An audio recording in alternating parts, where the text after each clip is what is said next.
Nithyananda Paramashivoham.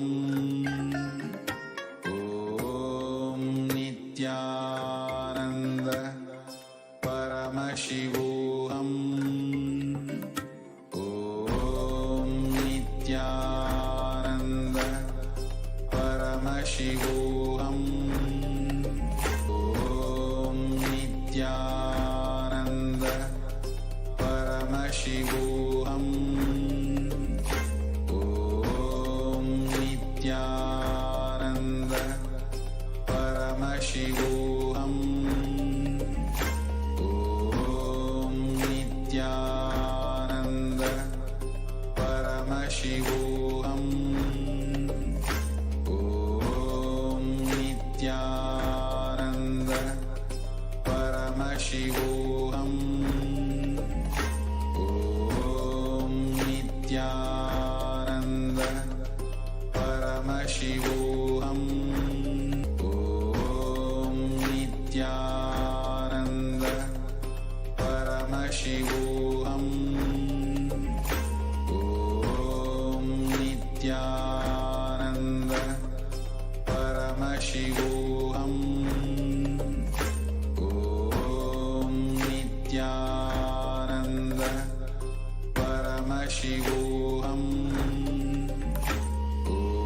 Om Nithyananda Paramashivoham. Om Nithyananda Paramashivoham. Om Nithyananda Paramashivoham.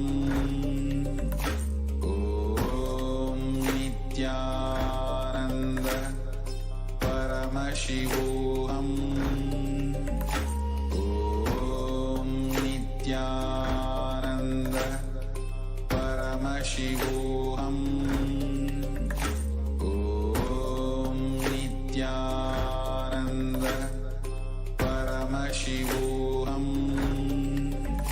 Om Nithyananda Paramashivoham.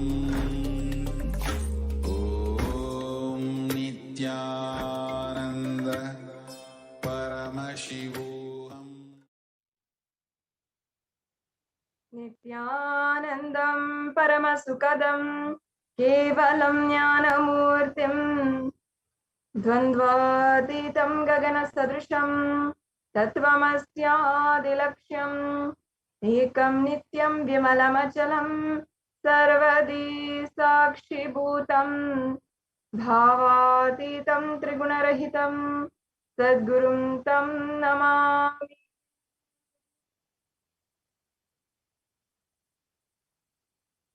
Nithyanandam, I offer my humble obeisance, my humble pranam at the divine lotus feet of the Supreme Pontiff of Hinduism, Jagat Guru Mahasamnidhanam, His Divine Holiness, Bhagavan Nithyananda Paramashivam.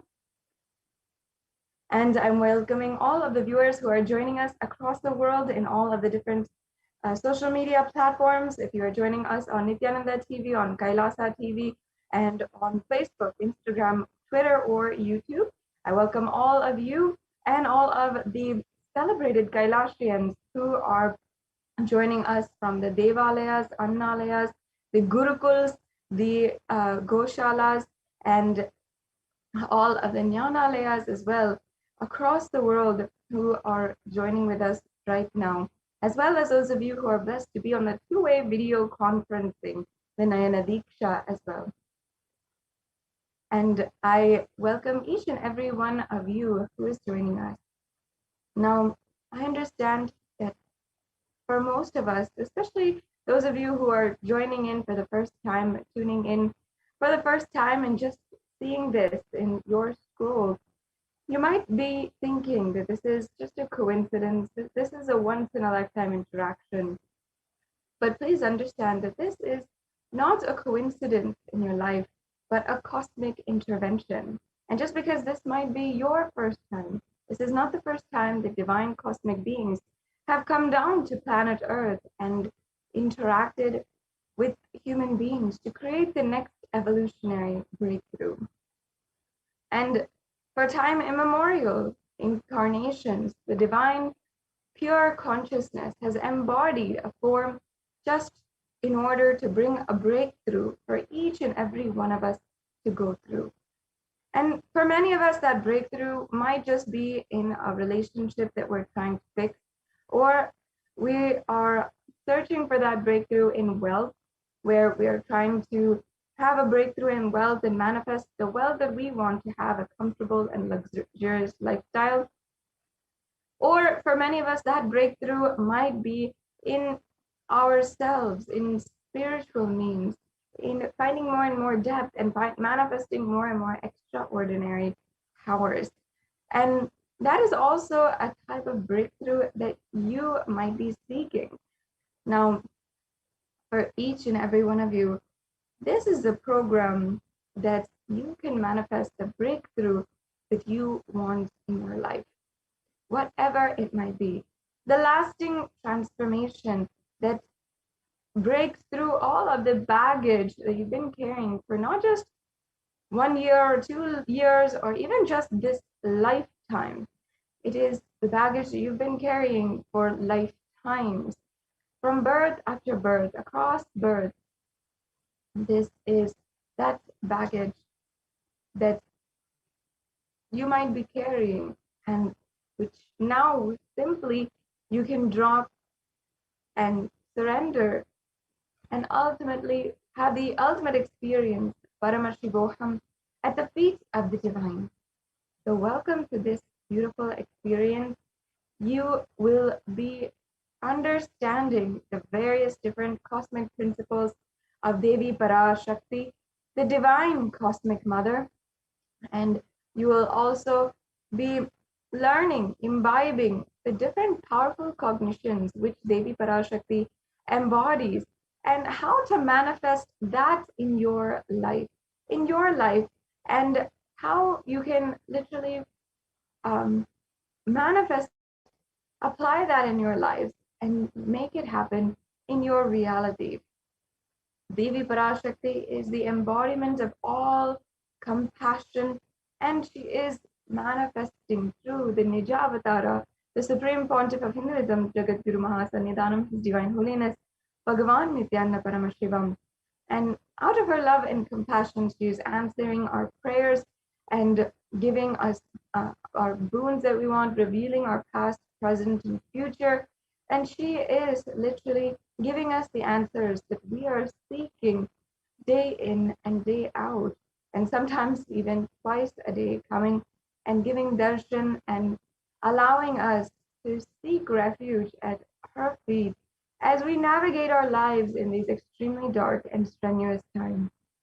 So in this program, you'll be able to simply listen to the powerful cognitions and experience the transformation inside. And through the darshan and diksha, you'll be initiated also into manifesting the extraordinary shaktis. And in the end of this program, you'll be able to actually test that for yourself and start playing with the extraordinary powers. It's going to be a beautiful experience.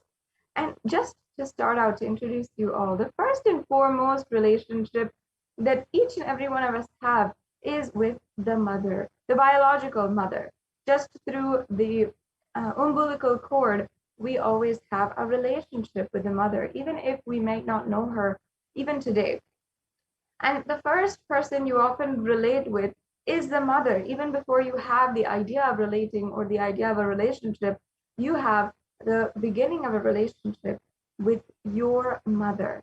And that is why, whether it comes to your life, the universe, others around you, it always boils back down to the relationship that you have with your mother. If your relationship with your mother is strenuous and negative, then you will always see that undercurrent being reflected in all of the relationships that you have in your life. If you feel that your relationship with your mother is loving and so sweet, then you'll also see that how that relationship, how that is the undercurrent of all your relationships in your life. And you'll be able to understand more and more about the relationship and the Devi Parashakti herself in this program today. The Vedic rishis literally understood the science of how to manifest and use this relationship with the mother, this bhava, the feeling, emotion, or aspect, in order to gear it towards super consciousness and higher living and higher ambition. And that is what is the BHAVASAMADHI darshan. During the BHAVASAMADHI darshan, you literally are attaining the oneness with the source through the bhava of Devi, relating with the whole universe, the embodiment of the cosmos itself, in the beautiful relationship, in the bhava of the mother, the cosmic mother. That is what is the Devi BHAVASAMADHI darshan. And it is so powerful that literally it has been shown through various methods of research that 1300% increase of your energy levels is actually possible. And the research has shown that 1300 level percent mitochondrial increase was there in cells in the biology level after the Kundalini awakening by the Supreme Pontiff of Hinduism in a 21-day program. So just one glimpse of that is what you will be able to receive today. And this also has shown to even reverse aging as well as heal many different chronic illnesses which modern day medicine is yet to catch up with. And today, during this program as well, you'll be able to ask any question directly at the feet of Devi Parashakti, and with her grace and her blessings, she will answer you and guide you personally in your life. And as well, we will be entering next segment, Hindu civilizational nation, Kailasa. The Supreme Pontiff of Hinduism is the incarnation of Paramashiva, who descended on planet Earth on the 2nd of January 1978 and was recognized immediately and even birthed by the spiritual and enlightened gurus and adepts who were profoundly experts in the field of spiritual sciences and Hinduism. And today, the Supreme Pontiff of Hinduism has revealed the sciences of power manifestation as well as the lifestyle, and which is temple-based, and yoga as well. And the Supreme Pontiff of Hinduism is also ordained as the 233rd Guru Mahasannidhanam of the Tonde Mandalam Adinam, the ancient indigenous kingdom, which was the Kailasa Shamala Pita, the Kanchi Kailasa Sarvagna Pita, and the Supreme Pontiff of Hinduism is the 293rd Sannidhanam of the Kailasa Shamala Pita Sarvagna Pita, or the Madurai Adinam. As well, the Supreme Pontiff of Hinduism, the Emperor of the Surya Vamsa Surangi Samrajyam, and the Supreme Pontiff of Hinduism is as well the Mahamandaleshwar of the Mahanirvani Akada, which is a spiritual head of the oldest apex body of Hinduism. And the Supreme Pontiff of Hinduism as well is the 1008th Acharya Mahamandaleshwar of the Atal Akada, which is another esteemed and respected lead and leadership position in one of the oldest governing bodies of Hinduism. And the Supreme Pontiff of Hinduism as well is the 23rd Guru Mahasannidhanam of the Dharma Mukti Sparagapuram Agninam, and the Supreme Pontiff of Hinduism as well is the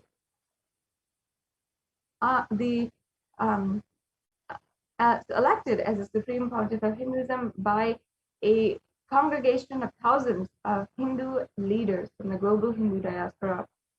And the Supreme Pontiff of Hinduism is today known all over the world for being a commentator on the Hindu scriptures such as the Bhagavad Gita, the Upanishads, the Shiva Sutras, the Brahma Sutras, the Yoga Sutras, the Jain Sutras, the Ashtavakra Gita, and I can go on and on listing. As well, the Supreme Pontiff of Hinduism has revived over 100 Sarvagnipitas and authored over 300 books with in 3 languages, mainly English, Tamil, and Sanskrit, which have been further translated to 50 other languages and have been distributed across the world, enriching more than 1 billion people across the world digitally, and the Supreme Pontiff of Hinduism as well has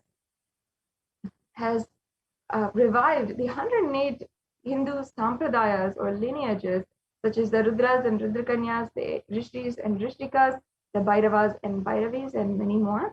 As well, the Supreme Pontiff of Hinduism has established the Kailasa Nithyananda Hindu University, which is the world's largest Hindu university with satellite campuses in more than 150 countries. And the Supreme Pontiff of Hinduism as well has today been recognized for the immense amount of work that the Supreme Pontiff of Hinduism has been doing in order to eliminate violence against women by the United Nations, and as well has been recognized for the immense amount of work and the solutions that Supreme Pontiff of Hinduism is reviving towards solving the COVID-19 pandemic internationally. This brings us to a conclusion of this introduction to today's program. And the next segment, we will be entering into the demonstration of extraordinary Shaktis by the Balasans of Nithyananda Gurukul. Now, let us now enter into that segment in today's program after a very quick break.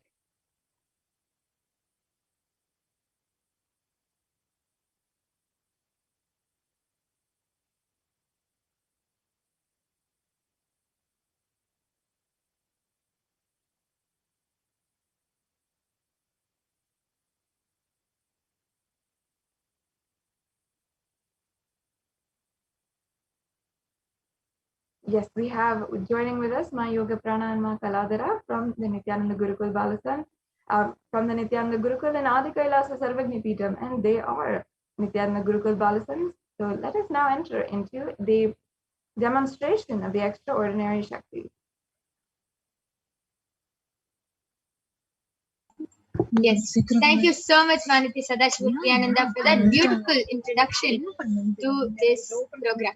So now you will be witnessing a beautiful segment, which is a segment of power manifestation, where you will be witnessing the powers of Paramashiva, the 463 plus powers of Paramashiva being manifested right in front of your eyes. So before we enter into the power manifestation segment, let us begin with a small introduction to this segment. And today you will be witnessing the two powers. First is the power of the third eye reading, where you will be witnessing the Balasans of the Nithyananda Gurukul scanning and seeing through the cosmic browsing center, which is the third eye, which is located between the brows. Ma Kaladara will be reading through her third eye and will be demonstrating how she is able to see through her third eye just as she sees it with her eyes open. The next power you will be witnessing is the power of body scanning, where one awakens the ability to scan illnesses, diseases, medically diagnosed issues, and even reveal the root causes of the problem and along with the solution. So these are the two extraordinary powers you will be witnessing today, and let us now learn what is the difference between the two types of manifesting powers, Shaktis and Siddhis. Shaktis are the powers which manifest from a deep feeling connection with the divine and with high integrity towards the Guru. Shaktis are the source of enlightenment. Siddhis manifest from intense tapas or penance for enlightenment. Siddhis are on the path of enlightenment. Shaktis express through ordinary human beings in an extraordinary way, and Shaktis are permanent, whereas Siddhis are not permanent and they may divert you from enlightenment. I request the next slide to be projected. Let us now see who is the source of the whole universe, who is the source of all these Shaktis.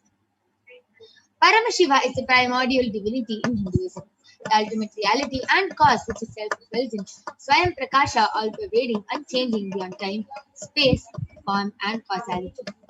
As the fundamental base of Avyakta, the unmanifest and Vyakta, the manifest existence, he performs Panchakritya, or the 5 cosmic acts of Srishti, creation, Sthiti, sovereign rulership and maintenance, Samhara, rejuvenation, Drobhava, pulling out of delusion, and Anugraha, liberating race all living entities. And Paramashiva himself has come down in the form of the Supreme Pontiff of Hinduism, Jagat Guru Mahasanidhanam, His Divine Holiness Bhagavan Nithyananda Paramashivam, as the 1008th living incarnation and representation of Paramashiva, and the reviver of Kailasa, the ancient enlightened Hindu civilization and nation, which is the great cosmic bodiless nation.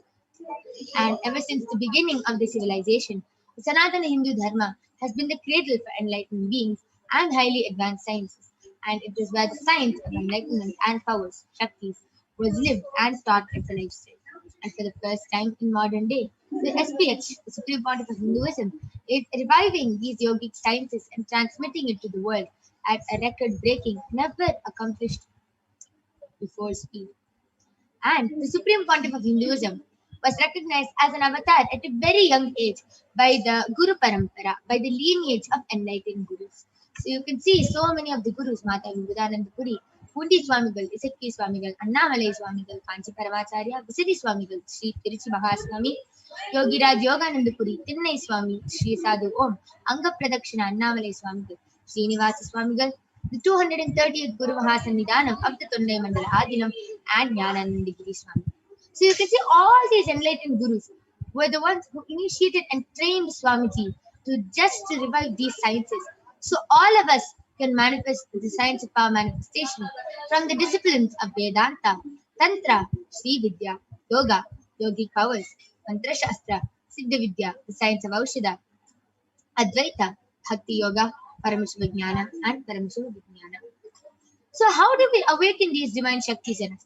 Okay, so Swamiji was initiated in everything. How do we manifest these powers? We are normal human beings. All of you might be having that question. Every ultimate truth, Jnana, mapped into your consciousness, Prajna, manifests as a power and a possibility of every being, Prajnana.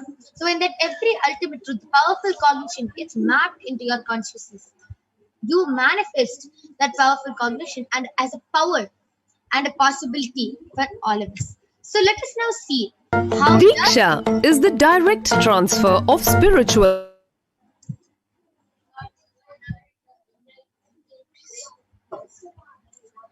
Sorry for the technical glitch. Let us now see how the science of initiation works. So now, when Swamiji initiates us, just with one mantra, diksha or nayana, that is when all of us get initiated into this power and start manifesting this power. So let us now see how it works and how the power of initiation is explained. I request the video to now be played.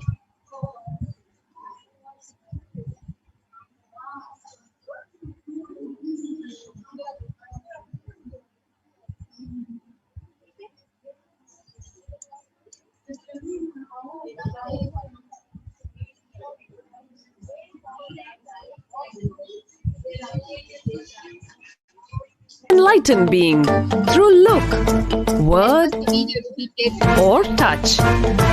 The traditional Vedic book Navaratneshwara states, Sarvasamapi dikshanam muktihi phalamakhanditam avirodhat bhavantyeva prasangyastu bhuktayah. The main benefit of all initiations is moksha, enlightenment.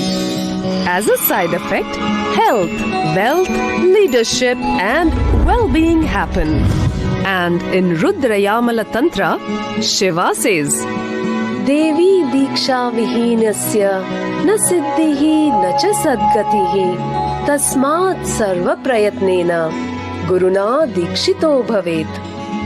The one who is not initiated does not attain liberation nor a better future. So by all efforts, one should get initiated by Guru. What is the science of initiation? Neuroscience has proved that the process of initiation floods the brain with energy. This is the superconscious energy of Kundalini, our own highest inner potential energy. As the Kundalini flows from the thalamus to the cortex, It sets up a powerful energy loop within the brain, which awakens the latent non-mechanical parts which we have never used before. With increasing levels of coherence, the whole brain comes alive, turning into a superconductor of conscious energies that heal, empower, transform our lives, bliss and fulfillment. Initiation creates high awareness, visualization, creativity. It also slows the aging process and improves the immune system. Kundalini awakening, healing experience, levitation, teleportation, materialization. Experience the power of initiation through a range of exclusive programs conducted at the ashram. Nithyananda Dhyanapitham, Nithyananda Nagar, Biddi, Bengaluru. Contact 97422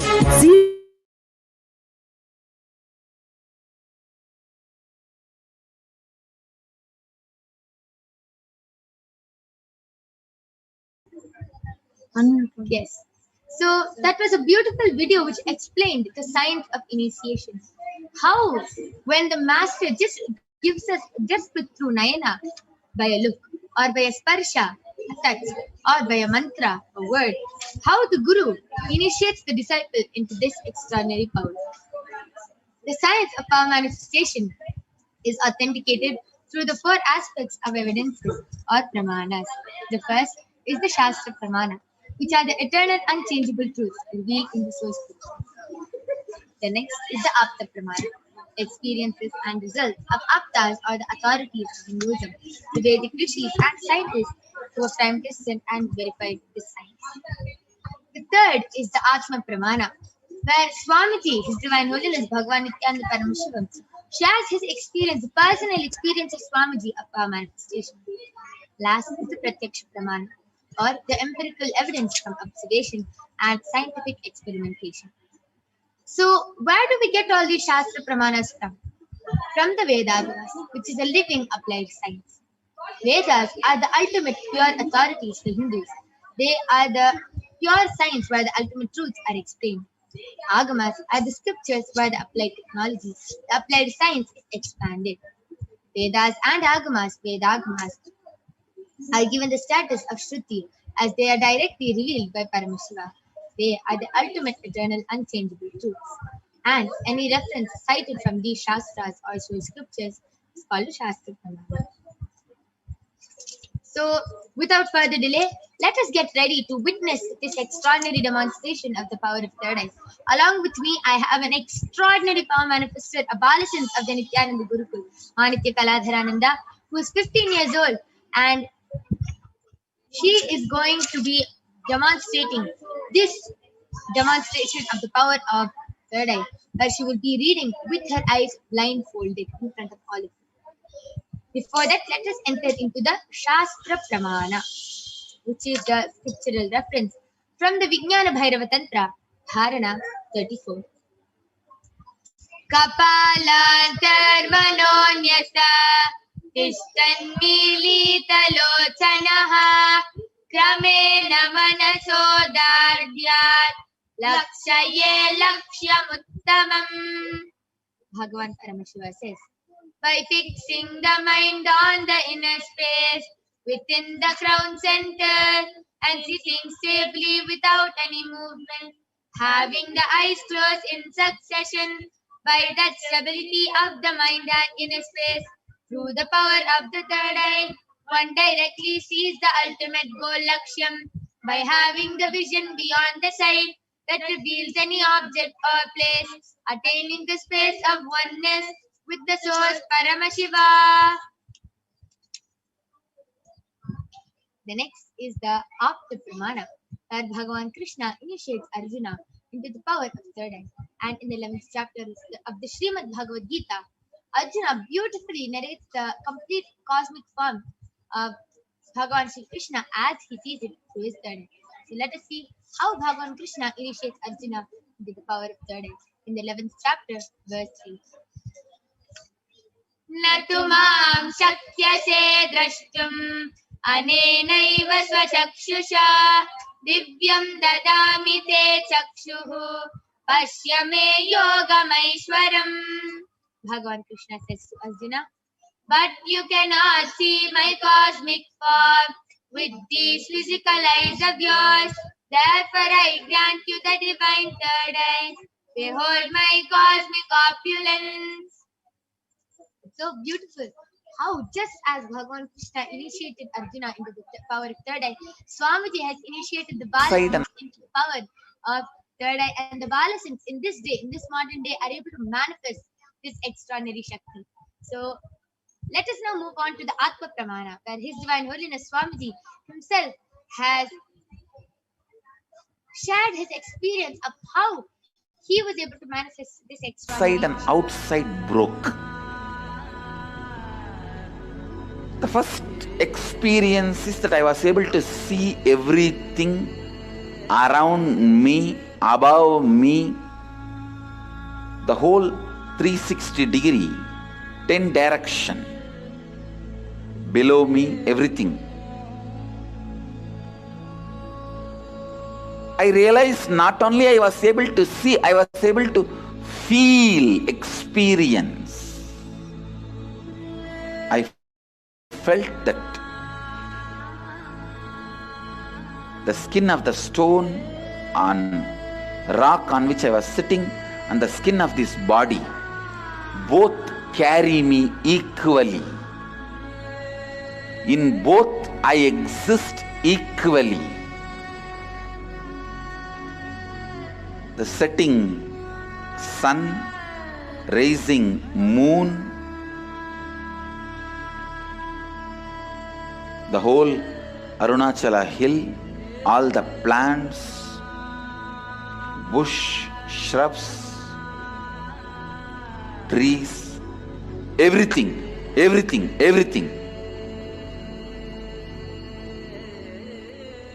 just became so alive.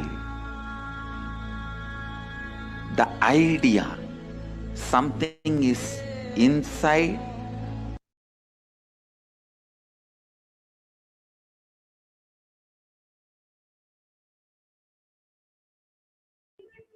Yes, with that beautiful sharing from Swamiji himself, let us now move on to the Pratyaksha Pramana.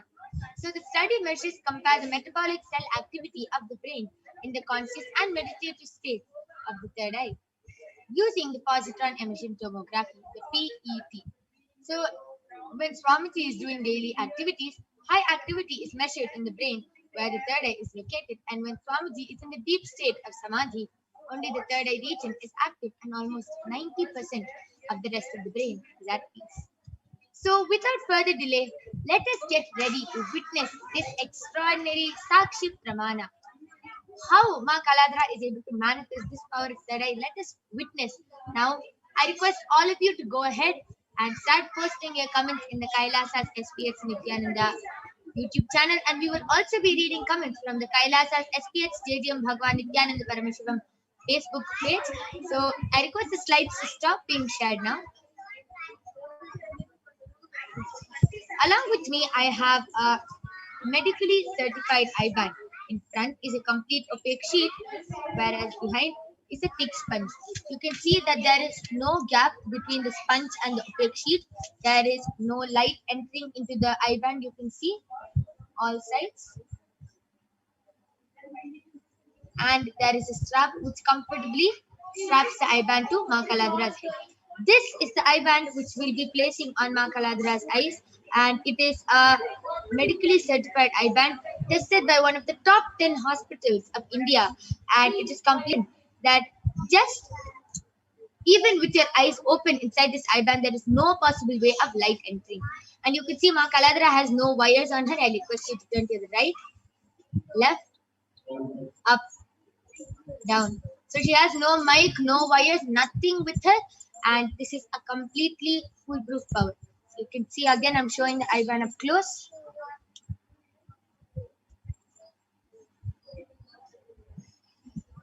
Yes. Now I'm opening the strap in front of all of you and placing the IBAN on her neck.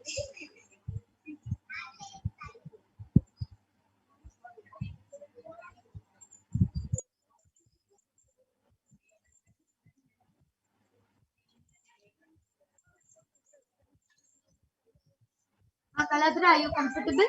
Could you adjust the icon to the middle my own channel? Now are you comfortable? Yes. Yes. So I request you to turn to your right. So you can see there's no gap, no wires, no nothing. Left, up. And you can, all of you can see how there's no gap between the eye band, Ma Kaladra's nose and her eyes. There's no gap at all. The sponge is completely covering. Even if she opens her eyes inside the eye band, she will not be able to see. And down. So now Ma Kaladra is going to start manifesting this power. I request all of you to please go ahead, post your comments in the Kailasa's HDH Nithyananda YouTube channel.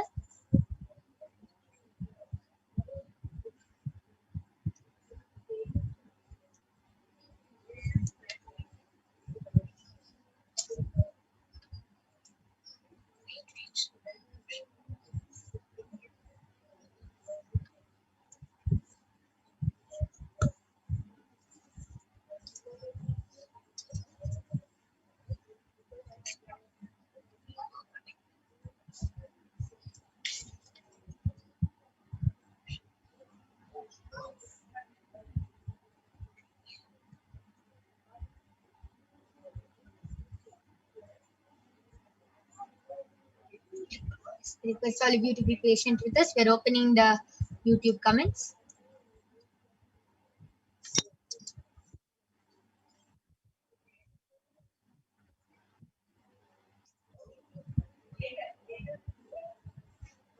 Meanwhile, Ma Kaladra, why don't you go ahead and share what you're seeing right now? Are you able to see what is happening in front of you? Are you able to see how you see with your eyes open? What are you seeing? I'm seeing this. Currently, I'm seeing the screen like how I would see with my two eyes. So the comments are being projected. Not yet. There is no comment yet. Only the YouTube.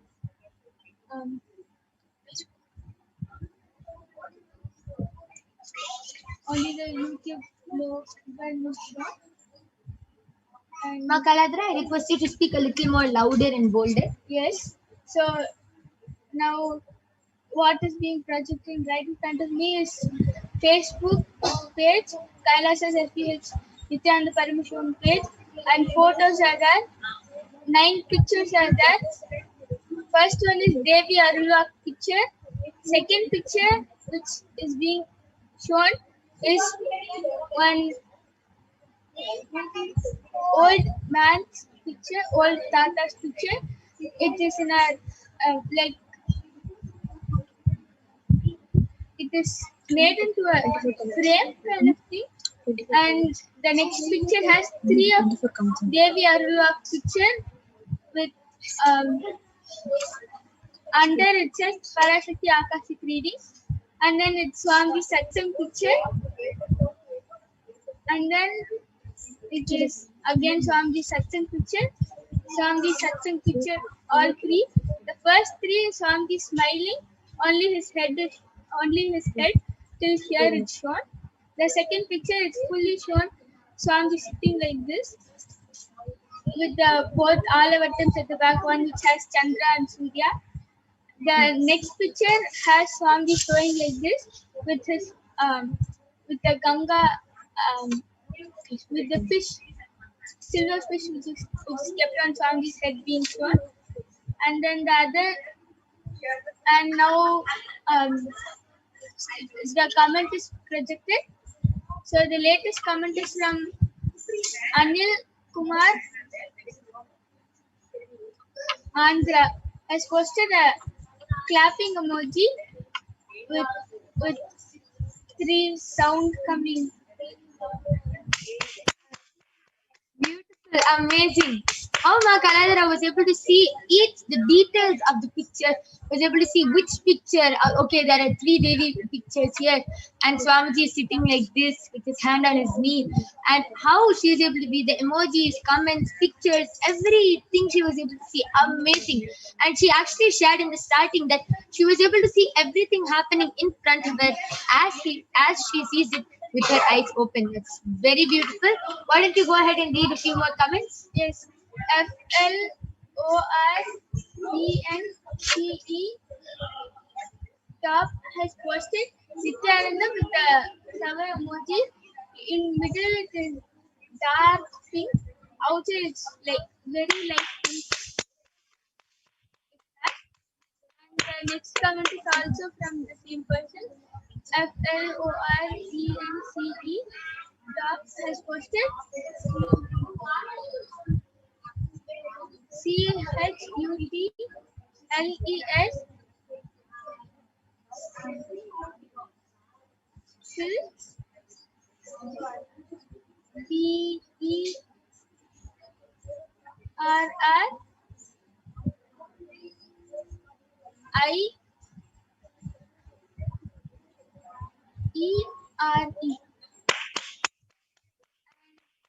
Beautiful. That was actually in another language. I think it's in yeah, it's in French, and it was actually in another language, and it was in English letters. And Ma Kaladara was able to see that and read through her third eye. Amazing, very beautiful. That was an amazing demonstration of the power of third eye. Now, all of you saw how Ma Kaladara read with her eyes blindfolded, and how she was able to read just with one initiation. Have you been doing 50 years of tapas, Ma Kaladara? No. Okay, no penance, no nothing. Just one touch, one initiation from Swamiji, and she is able to manifest this power. Don't think it's only possible for her. All of you can also manifest these extraordinary Shaktis. Just stay tuned for the upcoming guided power manifestation session after the Devi Parashakti Akashic readings, and then all of you will also be able to manifest this power. Now I'm going to be removing the icon of Ma Kaladara, and you can see it is the same. There's no difference. And yes, that was a very beautiful demonstration of the power of third eye by Ma Kaladra. But we are not done yet. Stay tuned for the upcoming power, which is the power of body scanning, being manifested by the Balasant and the Nithyananda yogis of Kailasa. So now we'll be entering into the Shastra Pramana, which is also from the Vijnana Bhairava Tantra. Sutra 54. Swadehe jagato vapi sukshma sukshmatarani cha tattvani yani nilayam vyatvante vyadyate para. Bhagavan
Paramashivoham. Om Nithyananda Paramashivoham. Om Nithyananda Paramashivoham. Om Nithyananda Paramashivoham. Om Nithyananda Paramashivoham. What I mean by the word Kailasa, listen intensely. Enlightenment ecosystem, literally enlightenment itself, in your own home, wherever you are. If you cannot come to Kailasa, it's okay. Kailasa can come to you. Kailasa coming to you is Kailasa.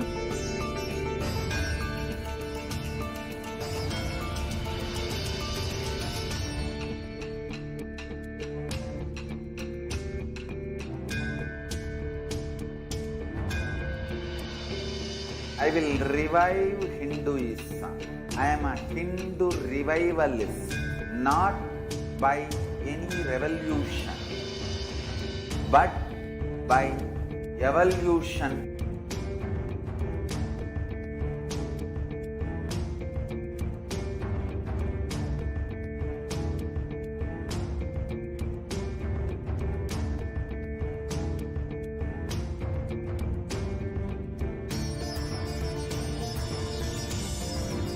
And setting model community.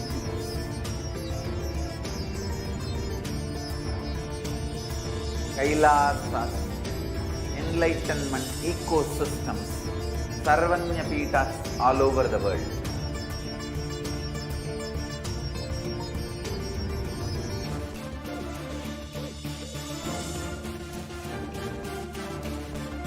All powerful cognition, knowledge, only when you live, power manifestation and possibilities manifestation happens. It's a fundamental truth.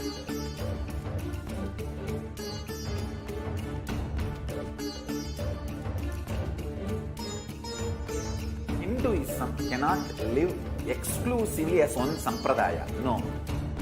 All sampradayas of Hinduism is an ecosystem.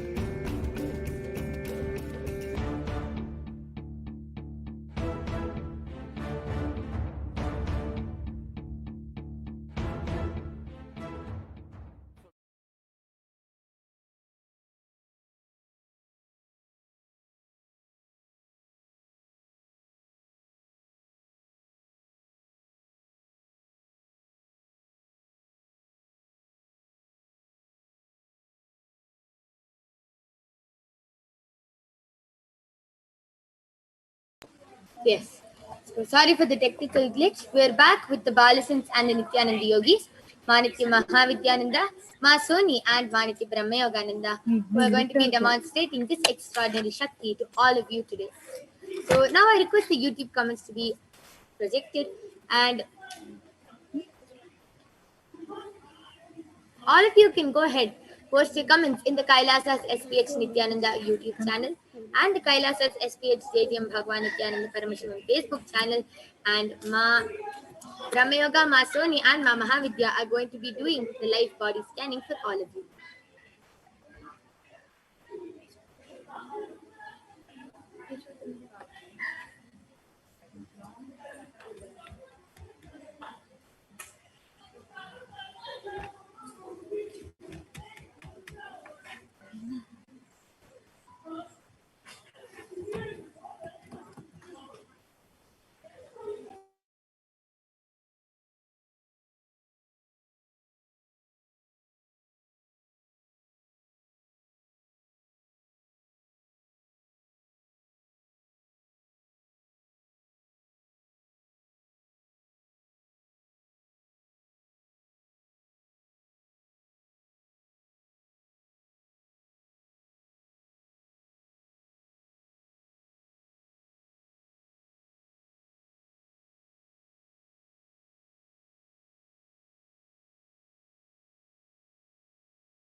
Yes, we're seeing a lot of comments on the Facebook Kailasa's SPH Bhagavan Nithyananda Paramashivam Facebook page. I request all of you to please post your comments.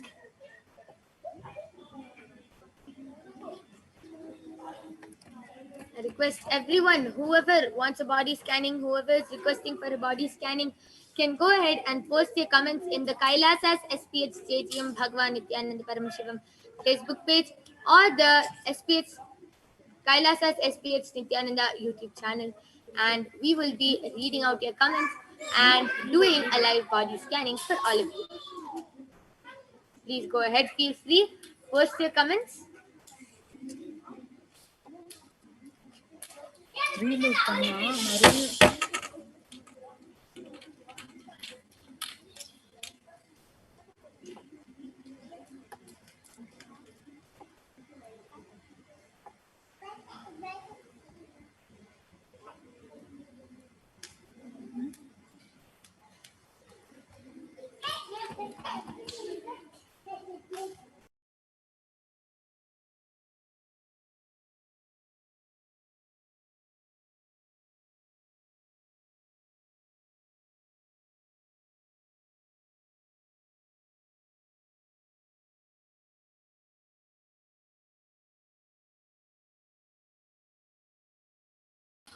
Yes. So due to a few technical glitches we are facing, we are going to be concluding this power manifestation segment now.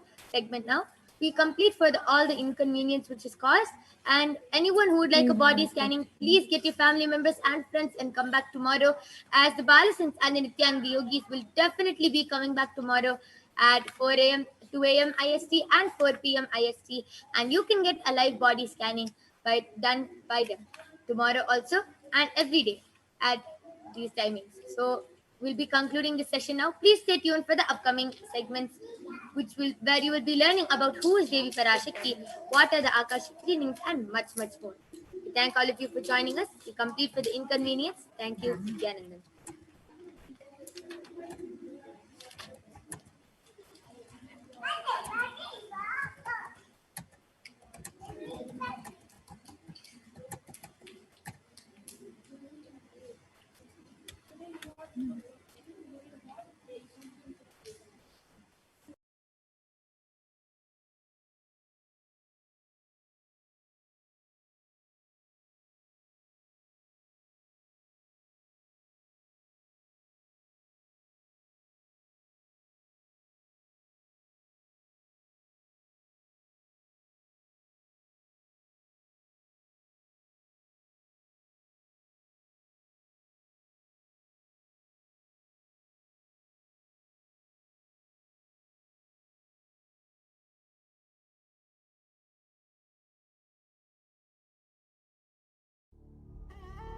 What I mean by the word Kailasa, listen intensely. Enlightenment ecosystem, literally enlightenment itself, in your own home, wherever you are. If you cannot come to Kailasa, it's okay. Kailasa can come to you. Kailasa coming to you is Kailasa.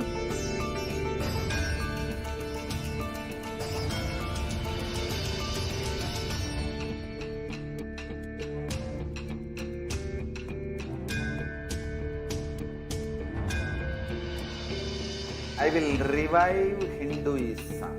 I am a Hindu revivalist, not by any revolution, but by evolution.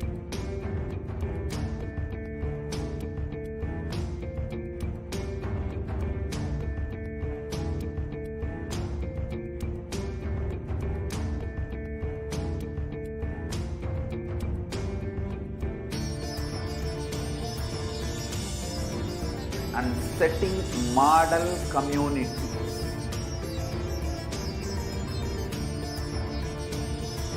Kailasa, enlightenment ecosystems, Sarvanya Peethas all over the world.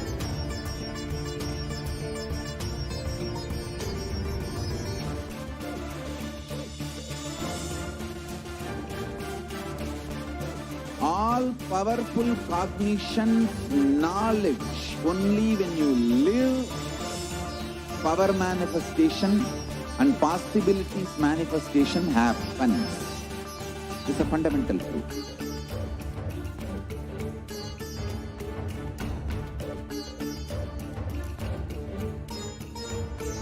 Hinduism cannot live exclusively as one sampradaya. No.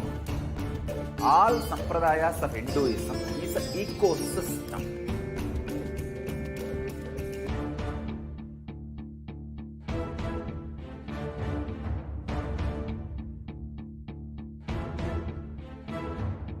So don't keep quiet thinking that if one sampradaya is attacked, only that sampradaya is going to be affected.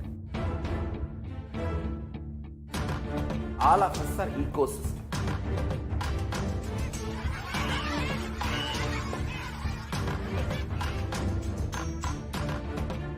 I invite all of you to get involved and enjoy Hinduism by the principle of Dharmo Rakshati Rakshitaha. When you protect Dharma, Dharma protects you.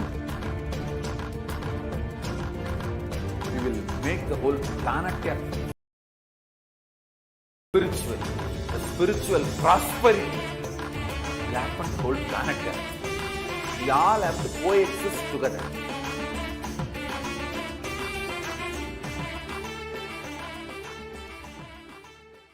Just be alive for next 3 years. Don't die within next 3 years.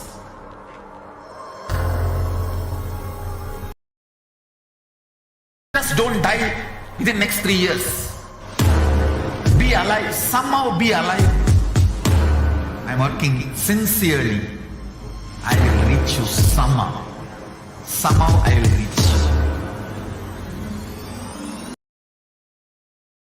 It's my commitment to humanity.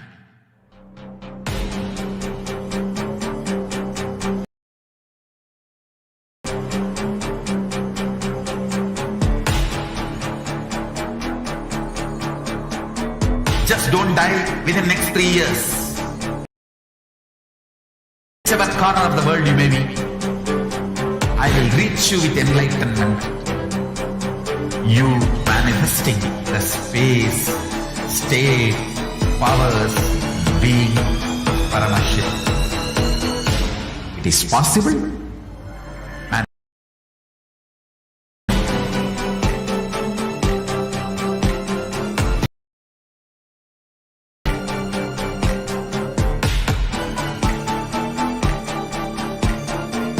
Paramashivoham will reach you with enlightenment science.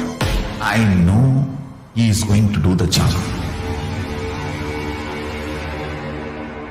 Just be alive for next 3 years. Nothing else.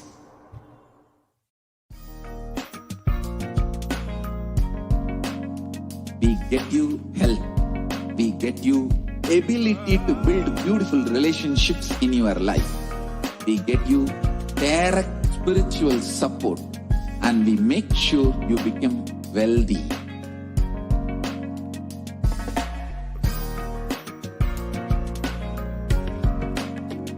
We won't stop giving you just good life. We will literally not stop till you live enlightened life. Manifesting the state of Paramashiva, space of Paramashiva, powers of Paramashiva, being of Paramashiva.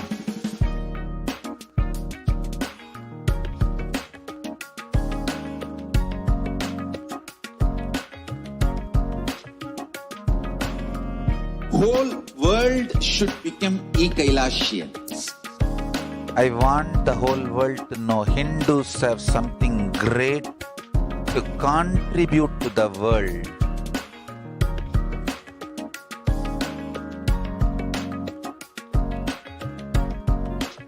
We have something great to contribute to the world. Let us do that.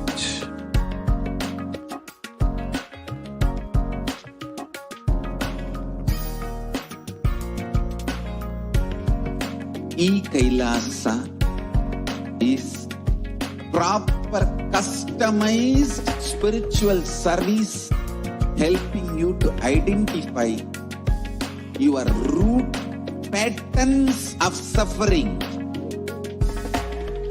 We have perfected the science of helping every individual from every cultural, religious, nationality background.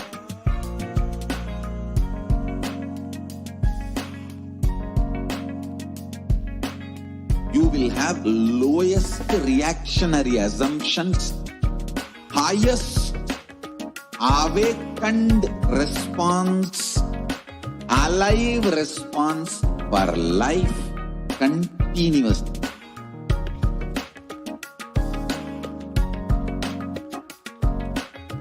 Kailasa is enlightenment ecosystem, literally enlightenment itself in your own home, wherever you are. Proper customized spiritual service helping you to complete with your life negativity, withdrawal from life, self-hatred, self-denial, self-doubt, so much of tiredness, laziness, we can... Good evening, everyone. So now we'll be moving to the next segment where we will be learning about divine feminine consciousness, about who is Devi Parashakti.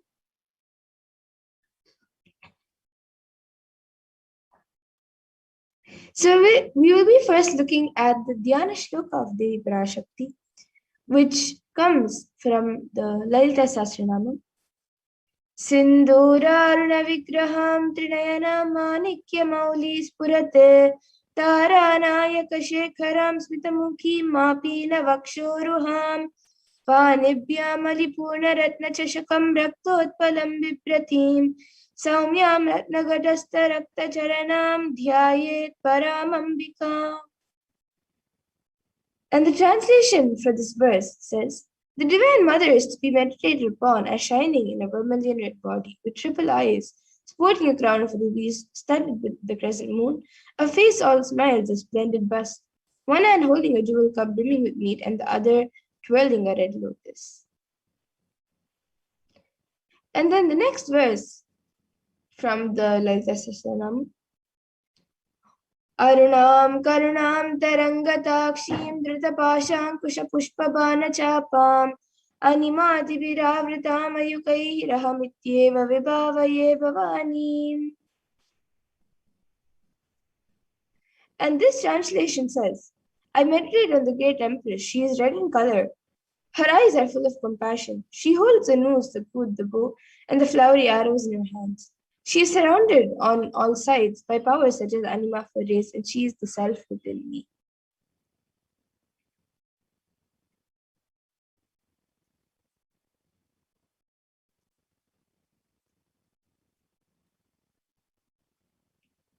Yes, we can go to the next slide. And Devi Parashakti is the ultimate pure divine feminine consciousness.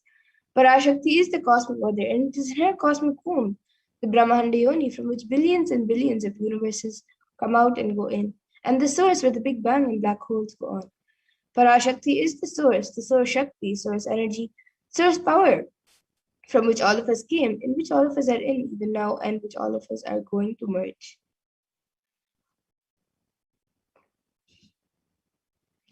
And out of her extreme love and compassion, Parashakti herself is manifesting through the embodied form as the Nijavatara of the Supreme Point of Hinduism, Jagat Guru Mahasannidhanam, His Divine Holiness Bhagavan Nithyananda Paramashivam, gracing us, answering all of our questions, attending to our prayers, giving boons, healing us, revealing our past, present, future, and delivering profound spiritual truths, and ultimately giving us the experience of Paramashivoham itself.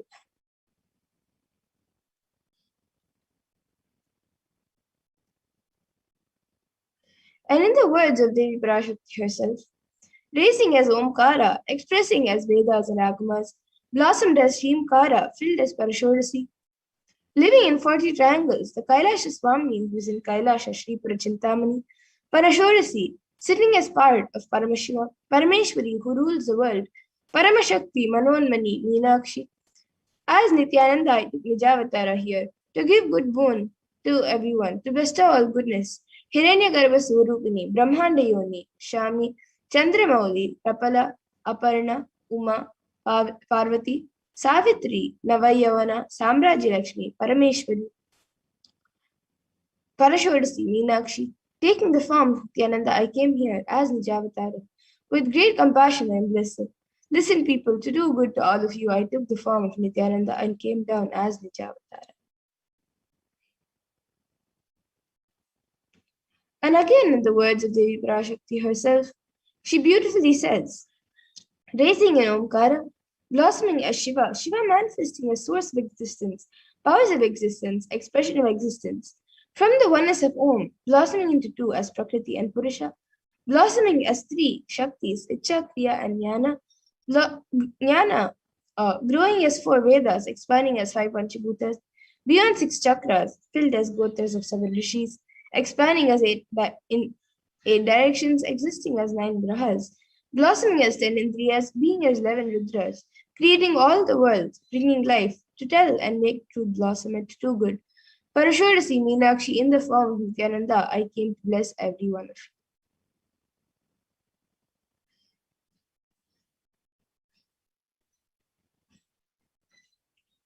And how can you receive Devi Parashakti? So literally you are seeing Paramashivan Parashakti at that moment. She is there on your screen. So always receive a very traditionally. You can keep two betel leaves, one banana, one betel nut, and a coin in front of the screen as you watch Devi Parashakti. And for those of you who don't know, a coin is actually considered the traditional dakshina in the Hindu tradition. It can be the lowest value. It can be even just a paise. And in the US, it can even be just a cent. Swamiji says, I'm not trying to monetize, just keep even a cent is okay. So for 100 days, if you have darshan, it'll add up to $1. In India, even one paise is okay.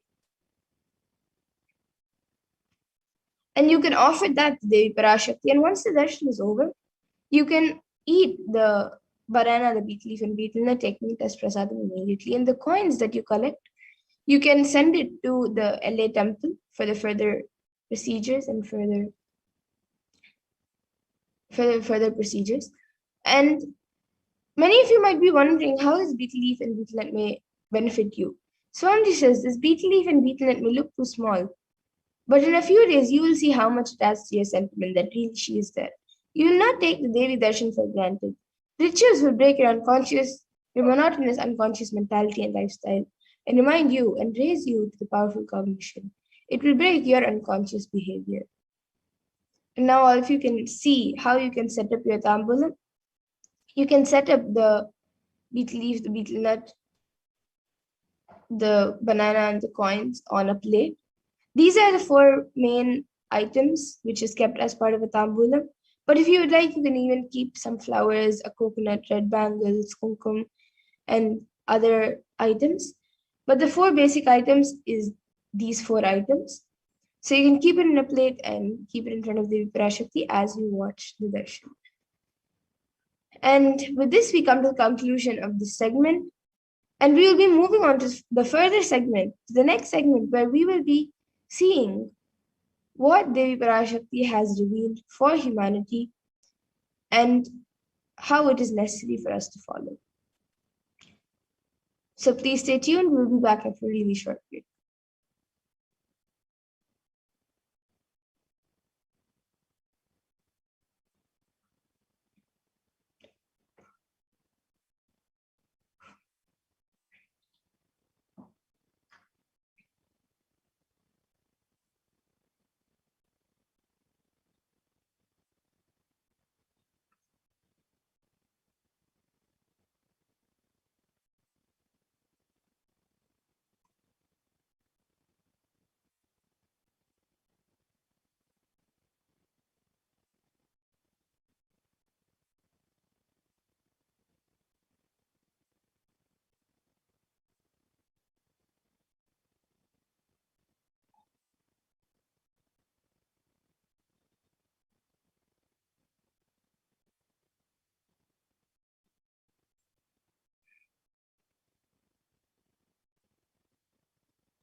What I mean by the word Kailasa, listen intensely.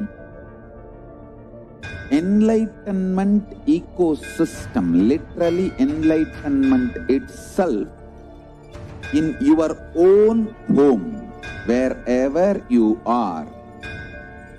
If you cannot come to Kailasa, it's okay. Kailasa can come to you.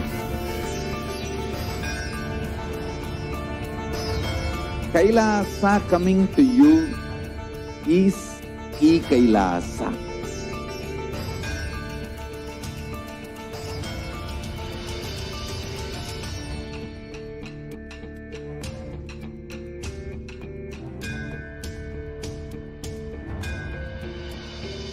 I will revive Hinduism. I am a Hindu revivalist, not by any revolution, but by evolution.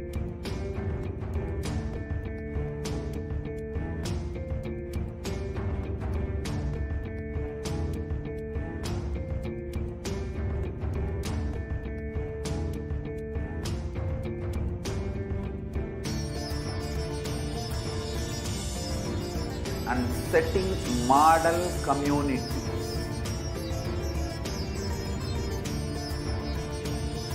Kailasa, enlightenment ecosystems, Sarvanya Pitas all over the world.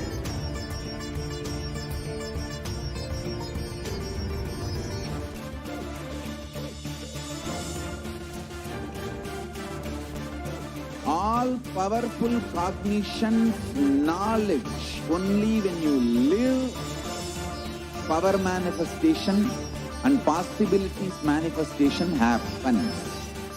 It's a fundamental truth.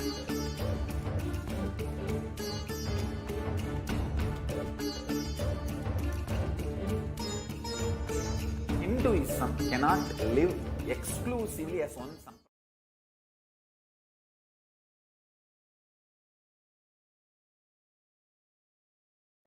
What I mean by the word Kailasa, listen intensely. Enlightenment ecosystem, literally enlightenment itself, in your own home, wherever you are. If you cannot come to Kailasa, it's okay. Kailasa can come to you. Kailasa coming to you is Kailasa.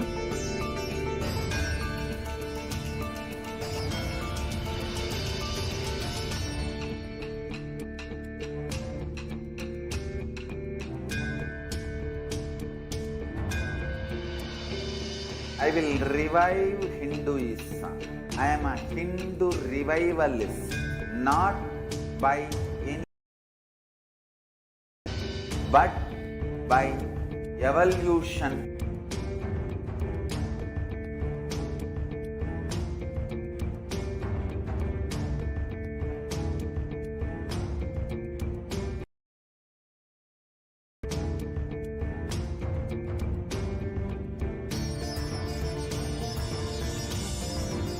And setting model community.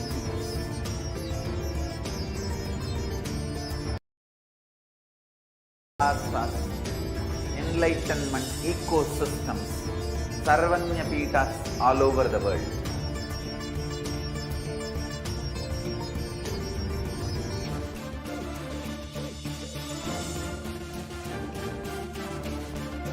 All powerful cognition, knowledge, only when you live, power manifestation and possibilities manifestation happens.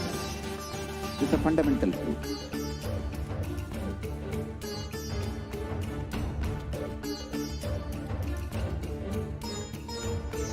Hinduism cannot live exclusively as one sampradaya. No. All sampradayas of Hinduism is an ecosystem.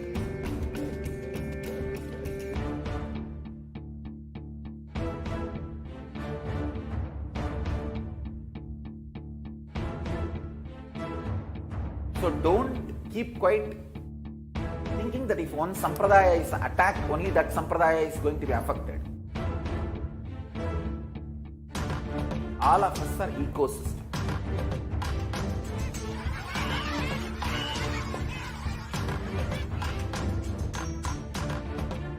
I invite all of you to get involved. Hinduism by Shati Rakshitaha.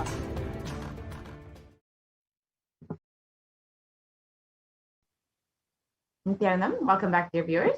Now we will be entering into the next segment where we will understand some of the revelations made by Devi Parashakti. Over the past several months, Devi has been guiding us, blessing us, and answering all of our prayers. She's been protecting us through this pandemic and making us understand what exactly is happening. So Devi has recently revealed the sacred secrets of Hindu birth. So let us watch that video and understand what the revelations by Devi are.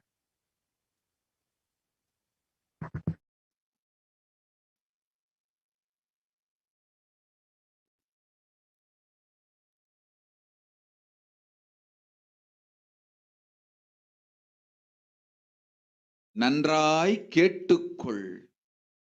உன் கேள்விக்கு உன்மூலமாய் உலகெங்கும் இருக்கும் இந்துக்கள் எல்லோர்க்கும் அளிக்கின்றேன் உத்திரம். கேட்டு வாழ்ந்தால் உங்கள் வாழ்க்கை பத்திரம். நன்றாய் கேளுங்கள். பிறப்பின் ரகசியத்தை பிறப்பிலா பெருமை உடைய பரமேஸ்வரி சொல்லுகின்றேன் கேளுங்கள். அண்டஜம், யோனிஜம், ஜலஜம், பீஜம் எனும் 4 விதமான பிறவிகளில் 84,000 யோனிகளில் பிறக்கும் பிறப்புகளிலேயே பெருமை வாய்ந்ததும் உத்தமமானதும் மனித பிறவி. அந்த மனித பிறவியிலும் பலமுறை பிறந்து உழன்று அரசியல், பொருளாதாரம், சுகபோகம், தர்மம், அர்த்தம், காமம் எனும் ஆசைகள், துக்கங்கள், அச்சங்கள் அனைத்திலும் அழன்று உழன்று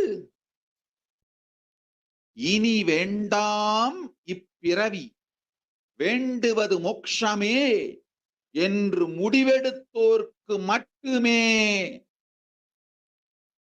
ஹிந்து மத யோனிஜம், ஹிந்து பெற்றோர் சனாதன ஹிந்து தர்ம மனித பிறவி உத்தமோத்தமம். இந்த உத்தமோத்தம பிறவி எடுத்த எல்லோருக்கும் ஜீவன் முக்த விஞ்ஞானத்தையும் சனாதன தர்மத்தையும் காக்கின்ற கடமையும் உண்டு. அதனால் வருகின்ற நன்மையெல்லாம் அனுபவிக்கும் உரிமையும் உண்டு. இந்த கடமையை செய்வோம் என்று சத்தியம் செய்ததனால்தான் அந்த உரிமை அளிக்கப்பட்டது. பூமிக்கு வந்தபின் மனம் மயங்கி மதிமயங்கி சனாதன தர்மம் காக்க மறந்ததனால் மாயை அவர்கள் உயிரை பறிக்கின்றாள். நன்றாய் புரிந்து கொள்ளுங்கள். உயிரை கொடுத்தாலும் தர்மத்தை காப்போம் என்று உறுதி எடுத்தவர்க்கே சனாதன ஹிந்து தர்ம யோனிஜம் அளிக்கின்றேன் யான். உடல் பெற்ற பிறகு ஊழிப் பெருவலியால் ஆசை அச்சங்களை உதறவிடாது, உதறியும் விடாது சனாதன ஹிந்து தர்மம் காக்க மறந்தோரை உயிர் வாழத் தகுதியில்லாதவர் பட்டியலில் உடனடியாய் மாயை சேர்க்கின்றாள். அதனால் ராட்சசர்களும் அசுரர்களும் தானாகவே இவர்கள் உயிரை எடுக்கின்றார். நன்றாய் புரிந்து கொள்ளுங்கள். உயிரை கொடுத்தாலும் தர்மம் காப்போம் என்று நிற்பவர்க்கு நிலைத்திடும் வீரஸ்வர்க்கமும் கைலாச பதவியும், எக்காரணம் கொண்டும் தர்மம் காக்க மறந்த உத்தமோத்தம ஜனனமான சனாதன ஹிந்து ஜனனம் பெற்ற மக்களுக்கு இல்லை வேறு கதி. சனாதன ஹிந்து தர்ம மனித ஜனனம் உத்தமோத்தம மனித ஜனனம். உங்கள் உரிமை உலகில் அதிகம், உங்களுக்கு கடமையும் உலகில் பெரிது. தர்மம் காத்தாலே கடமை, தர்மம் காக்காதார்க்கு உயிர் வாழும் உரிமை இல்லை.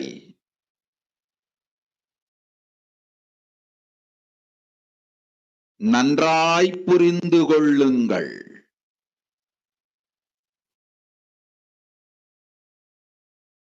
உத்தமோத்தம பிறவியான சனாதன ஹிந்து தர்ம பிறவி எடுத்த எல்லோரும் புரிந்து கொள்ளுங்கள்.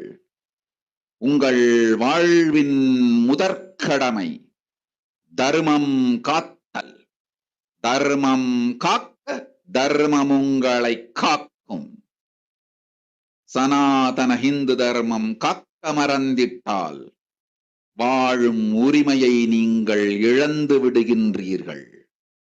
அதற்கு மேல் வாழ்ந்தென்ன அழிந்தென்ன? பூமிக்கு பாரம் குறையட்டும் என்று அசுரர்களும் ராட்சதர்களும் உங்களை உண்டு தீர்க்கின்றார்கள். அதையும் மாயை கண்டு சும்மாவிருப்பாள். பிரபஞ்ச ரகசியத்தை, பிறவியின் ரகசியத்தை உலகிற்கெல்லாம் உத்தரமாய்ச் சொல்லிவிட்டேன். புரிந்து வாழ்வில் நடந்து உயிரை பத்திரமாய் பார்த்துக் கொள்ளுங்கள். அன்னை சொல்லும் அருள் சத்தியம் இது. ஓம் ஓம் ஓம்.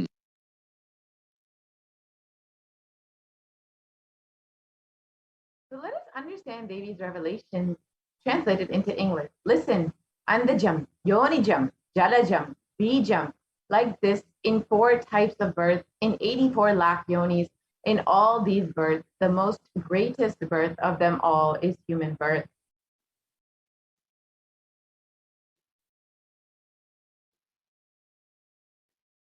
Even in that human birth, being born and toiled many times, after getting burnt and toiled in politics, in finance, in luxuries, in dharma, artha, kama.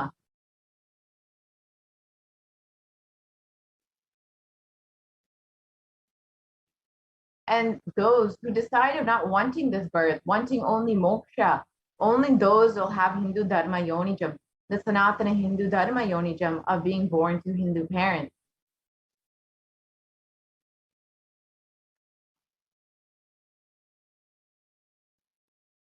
Human birth is Uttamam, the best. Sanatana Hindu Dharma human birth is Uttamottamam, the best of the best.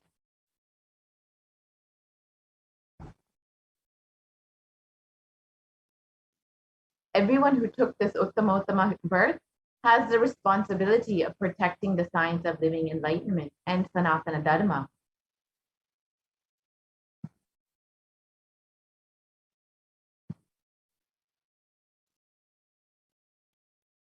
And also, they have the right of experiencing its benefits. This right was given to them because of their commitment given by them to do this responsibility.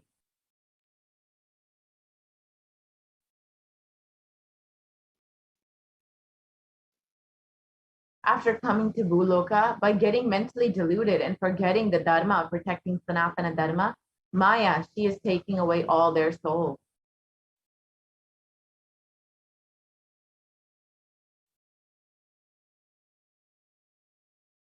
Understand carefully. I am giving the Sanatana Hindu Dharma Yonijam only for those who gave the commitment of protecting Sanatana Dharma, even by giving their life.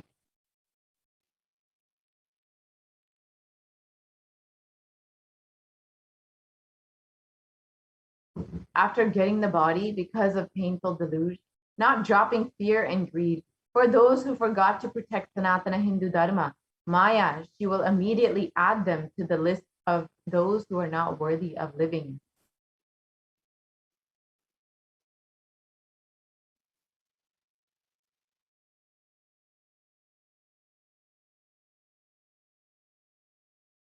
Therefore, Rakshasas and Asuras are automatically taking away their life.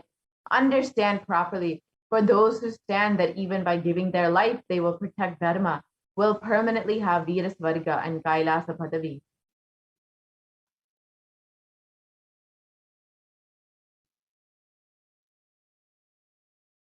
For any reason, people who forgot to protect Dharma, having the Uttamottama birth of Sanatana Hindu Dharma birth, there is no other way for them.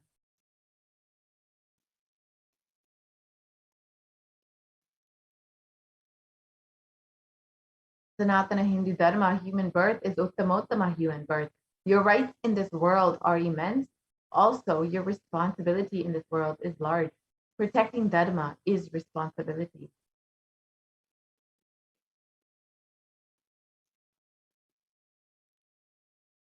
Those who do not protect Dharma, they do not have the right to live. Understand properly, all those who took the Uttamottama birth, which is Sanatana Hindu Dharma birth, all of you understand.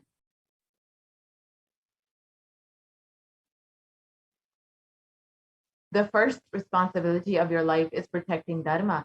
If you protect Dharma, Dharma will protect you. If you forget to protect Dharma, you lose the right of living.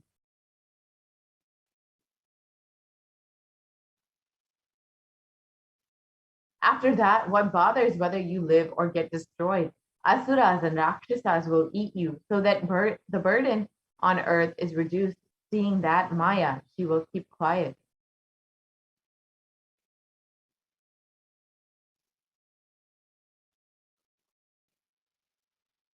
So let us understand, as they revealed, what is the responsibility of Hindus and why we need a Hindu nation.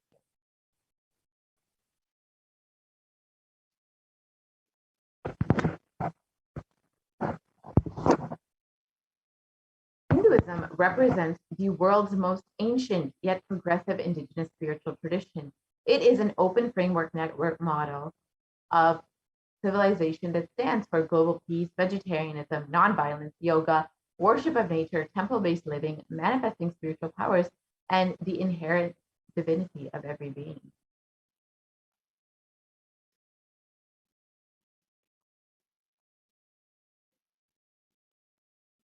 The Hindu nations were ecosystems where more and more enlightened beings could be produced so that enlightened civilization could be kept alive and its great gifts shared with the world.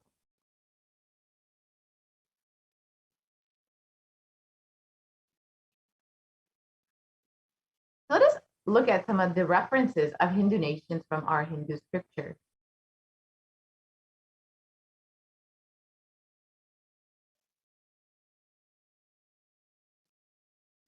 The Hindu nation ruled by Rama, Bhagavan Rama, was the Rama Rajya, and that was described in the Valmiki Ramayana.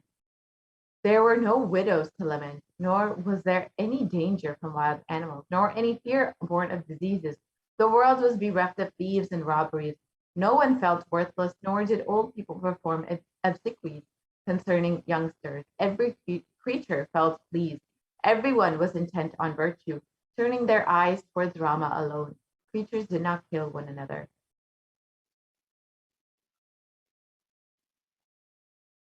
And the description continues. People survived for thousands of years with thousands of their progeny, all free of illness and grief. The trees were bearing flowers and fruits regularly without any injury from pests and insects. The clouds were raining in time, and the wind was delightful to the touch. Every caste was performing their duties, satisfied with their own work and bereft of any greed. People were intent on virtue and lived without without telling lies. All the people were endowed with excellent characteristics. All were engaged in virtue. You can see the prosperity that the Ramarajya, the people of Ramarajya, experienced during during Bhagwan Rama's rule.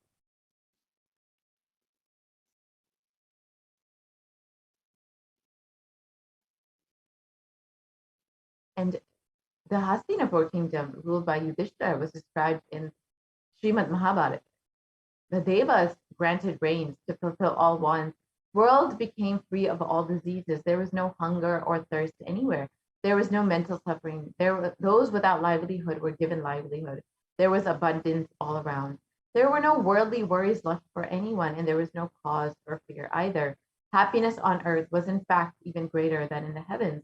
Again, you can see the prosperity and happiness that everyone in the Hastinapur kingdom experienced. And this was the trademark of every Hindu kingdom at the time, how each Hindu kingdom ruled by Hindu principles was always prospering, and was always, the people of the kingdom were always living with so much of abundance and happiness.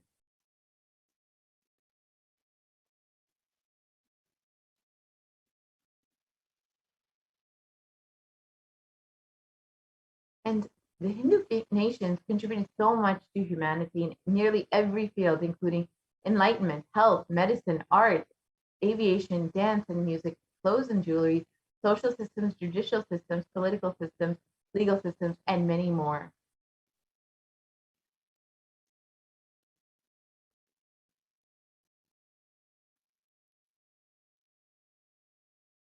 So how were our Hindu nations destroyed?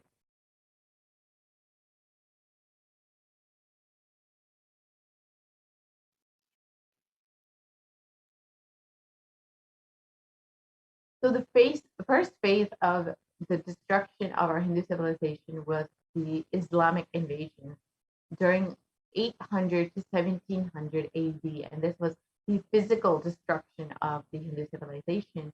And Will Durant, a famous historian, has described the Mohammedan conquest of India was perhaps the most brutal story in history. The Islamic historians and scholars have recorded with great glee and pride the slaughters of Hindus, forced conversions, abduction of Hindu women and children, and to slave markets, and the destruction of temples carried out by the warriors of Islam during 800 to 1700 AD. Millions of Hindus were converted to Islam by sword during this period, and millions more were raped and murdered and dismembered.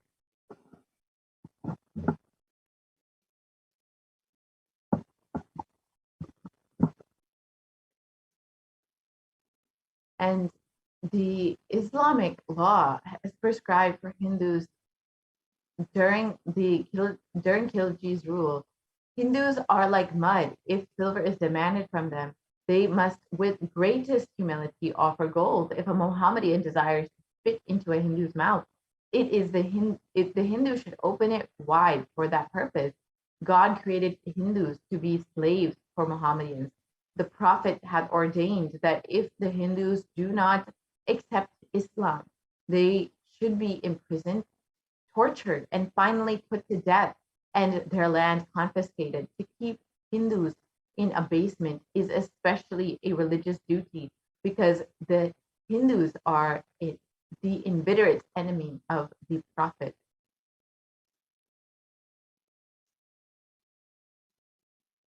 You can see that the Islamic invasion was one of the most barbaric and brutal conquests in history, and how brutally savage they were towards the Hindus. During this time, nearly 200 million Hindus died due to Islamic invaders, and over 100,000 temples were destroyed, and over 1 million deities and sculptures were destroyed. And the conquest was described The conquering armies burnt villages, devastated the land, plundered people's wealth, took Brahmins and children and women of all classes captive, flagged them with thongs of hide, carried a moving prison with them, and converted the prisoners into obsequious Turks.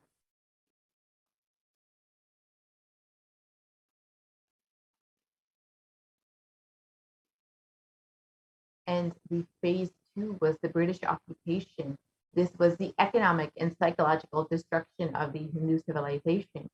And Will Durant again describes, I have seen a great people starving to death before my eyes, and I am convinced that the exhaustion and starvation are due not, as their beneficiaries claim, to overpopulation and superstition, but to the most sordid and criminal exploitation of one nation by another in all recorded history.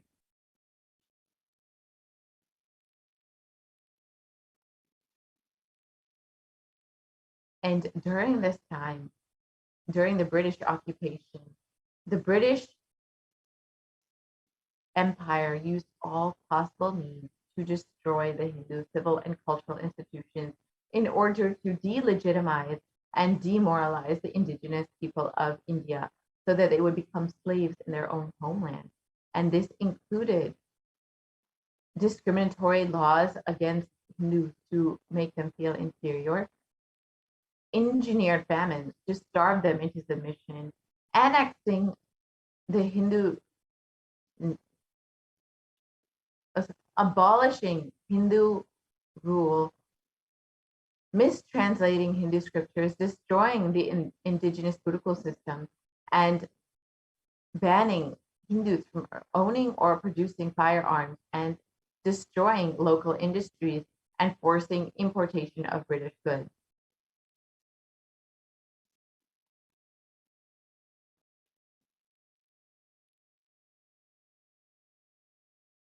And during the British occupation, $45 trillion was looted from India, and 45 million Hindus died because of artificial famines and imposed poverty by the British rule. And 680 native kingdoms were usurped by the British Raj.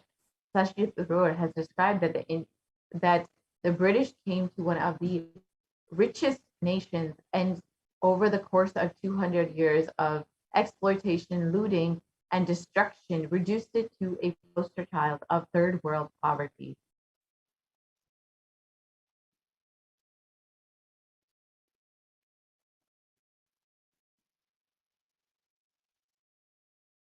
And the phase three of the destruction of the Hindu civilization was the secular India, which was after independence from 1947 till current day. And this has been ruled by brown faces, British attitudes and policies towards Hindus. And Nehru has described what a disgusting, savage people we are. Politics, progress, socialism, communism, science, where are they before this black religious savagery? In India can never be a Hindu republic.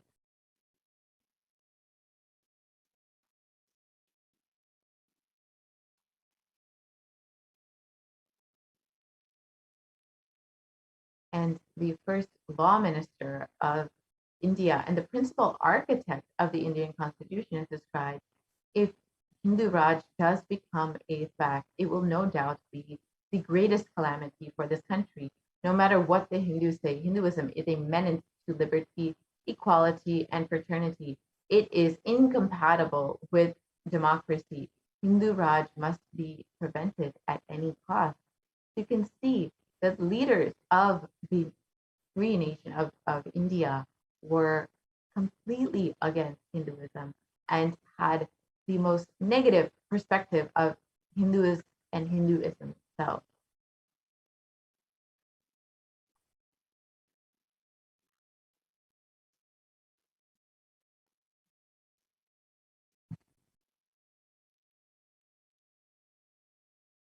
And the modern Indian legal system, academia, and media all systematically undermine, suppress, and delegitimize Hindu institutions and culture. And this included many aspects of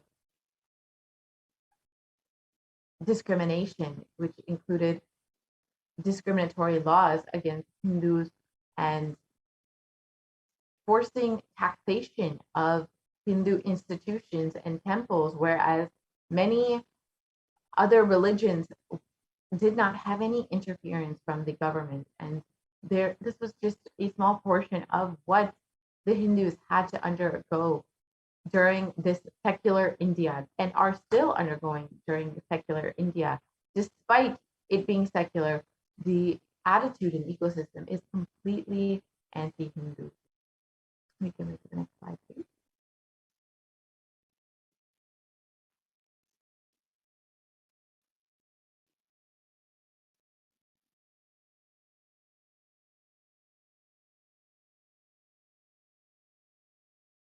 And media narratives were also used to stereotype and demoralize Hindus. You can see some of the examples of how Hindus were portrayed in the media as jokers, as sex fiends, and completely disrespecting the Hindu gods and goddesses.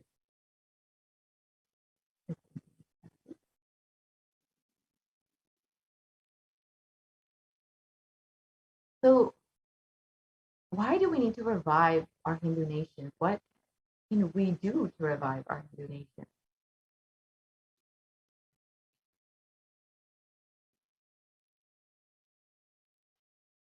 So the Supreme Council of Hinduism has described the vision for the Hindu civilization, and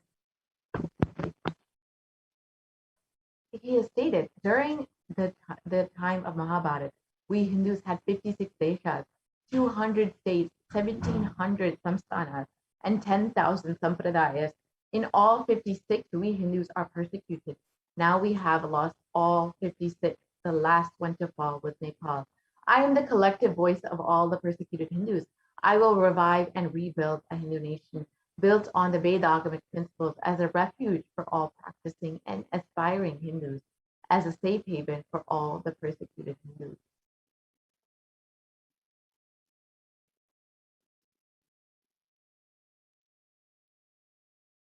And what is Kailasa? The revival of Kailasa, the Hindu nation, is for reviving the whole life of enlightened civilization and all the great things it has to offer to the world, bringing legitimacy to all offerings of Sanatana Hindu Dharma and sharing it with the whole world is the purpose of Kailasa, the Hindu nation.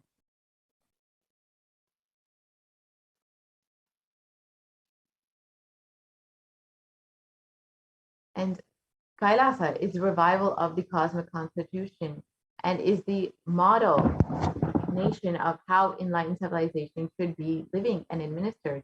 Politics, judiciary, education, economy, everything will be revived as per Paramashiva revealed in the Vedagamas and the Sanatana Hindu Dharma scriptures.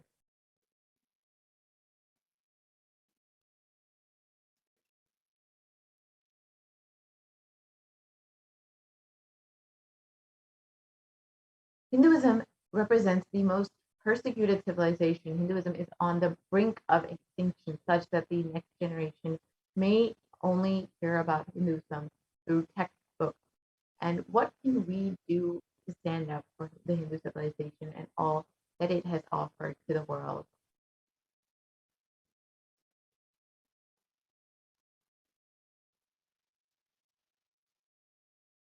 Hinduism is a political orphan right now. The preservation and restoration of Hinduism's spiritual and cultural heritage is nearly impossible without a national identity. So what can we do to save Hinduism?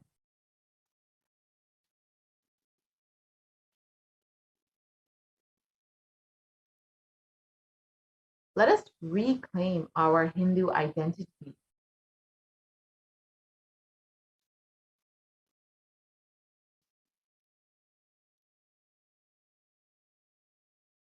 First, we need to understand that if we are Hindus and we are healthy, wealthy, rich, successful, peaceful, happy, respectable, have a stable family life, and the best mental health, then Hinduism is responsible. Hindu identity is responsible. Our Hindu scriptures are responsible. It is the Hindu scriptures which gave us the best mental setup. All the best things we have, we Hindus have to attribute them to our Hindu scriptures.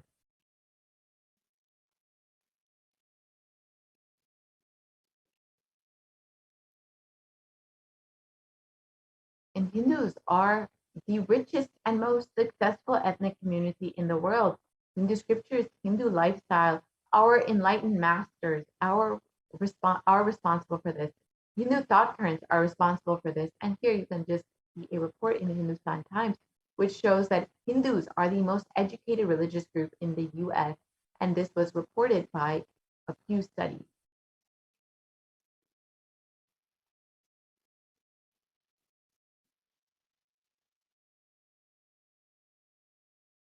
Let us reclaim our Hindu identity. It is not just the anti-Hindu elements being active. It is the responsible Hindus being inactive, which is responsible for this whole destruction of Hinduism. Let us now take responsibility for Hinduism and let all the Hindus all over the world reclaim our Hindu identity.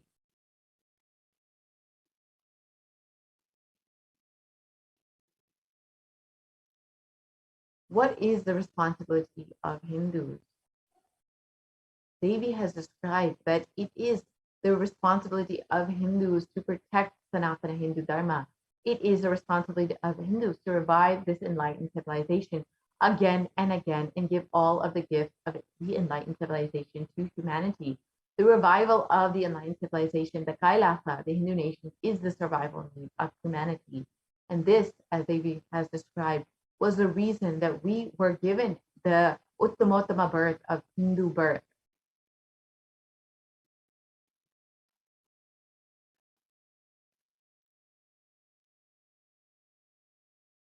So this is an invitation to all of the Hindus, the born Hindus, the practicing Hindus, those who are sympathetic towards Hinduism, those who are curious about Hinduism, and those who want to explore and enjoy Hinduism. Please come and be a part of the revival. You can sign up today to become an e-citizen and avail all of the benefits of being a Hindu, of being a part of Kailasa by visiting kailasa.org and sign up to be an e-citizen today. Now, let us watch what the Supreme Pontiff of Hinduism himself has revealed about the Hindu nation and why we need a Hindu nation, why we need Kailasa. Let us watch that video now.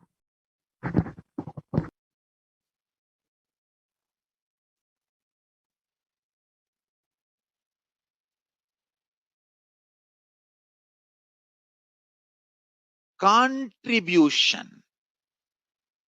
Hinduism, Veda Agamas have great things to contribute to the world. Like the great power manifestation science, the ancient culture and arts, the ancient lifestyle truths, the ancient medical practices and medicinal knowledge, the ancient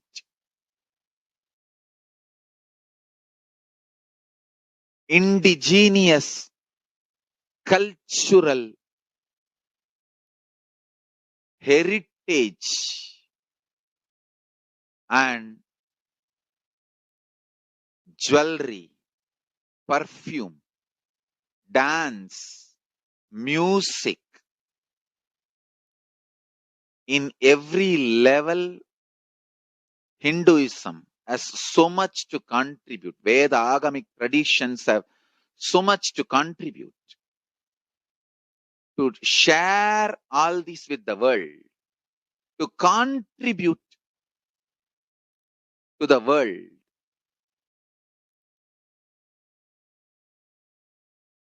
Hindus need to tell the world what they are contributing in every level.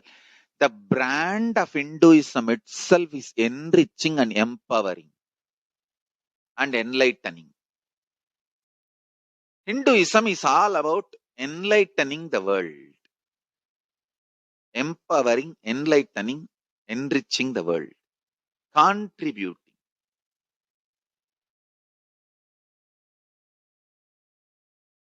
That is our spiritual life. That is our spiritual strength. That is our spiritual core principle. O humanity, I request you with folded hands, some one corner of the world. If you just give me few hundred acres, I will keep this whole science alive. Leave it for the whole humanity freely.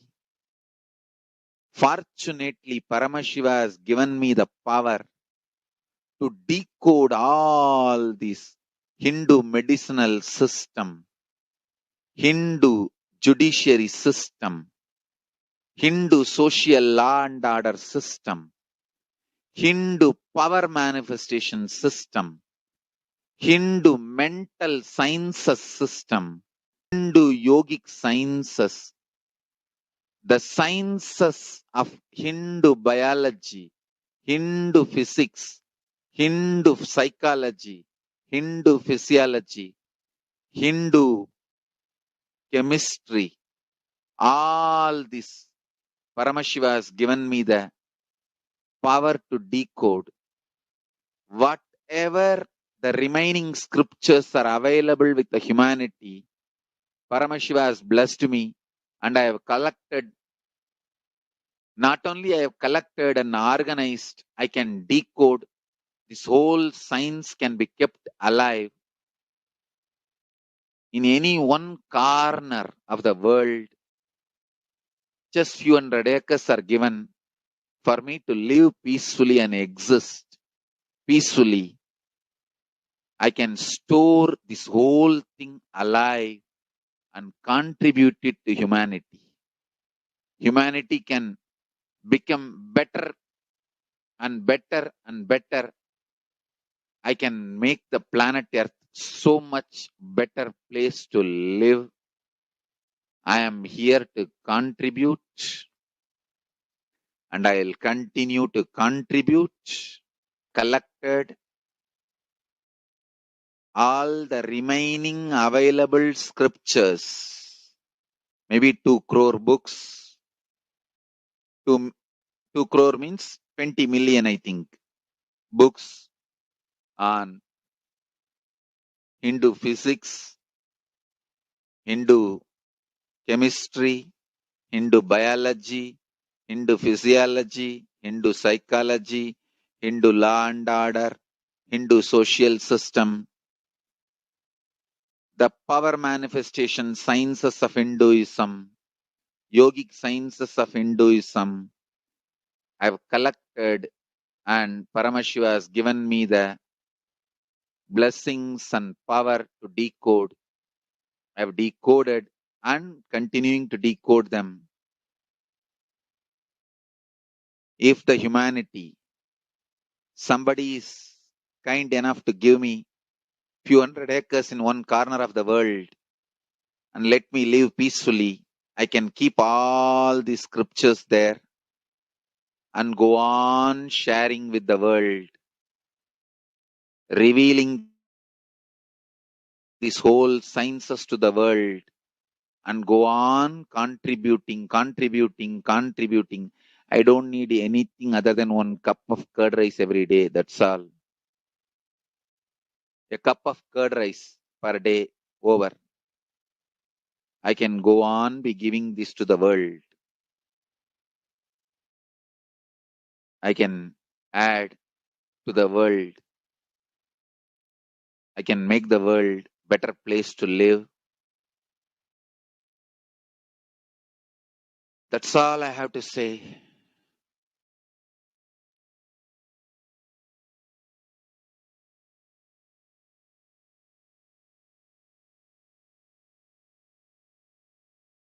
Thousands of medicines are described detail in ancient Siddha and Ayurvedic scriptures. Paramashiva has given me the power to decode them, read them, and properly translate and map them to the modern day human language. And I am ready to work 20 hours a day. I just need few hundred acres where I can sit peacefully and keep this library, run a Gurukul where thousands of people can learn this and share it with the world. Understand,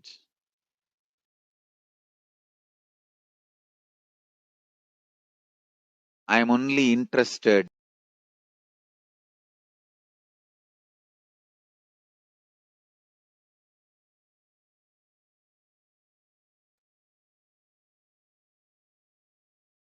if we can decode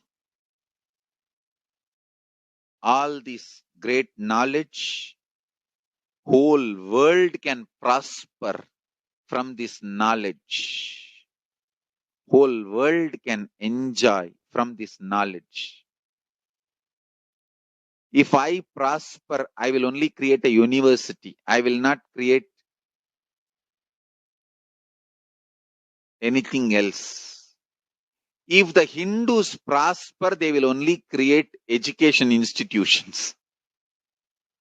Because Hinduism is all about giving, contributing. If I prosper, I'll create university. That's all. Kailasa is all about university, to decode the ancient sciences and share with the world. Understand? Every day I am sitting and going on decoding, writing notes on my books and writing details on my books. Whether it is making human beings manifest powers, and I have also now started downloading and decoding the science of making animals manifest powers. Whether making people manifest powers or healing,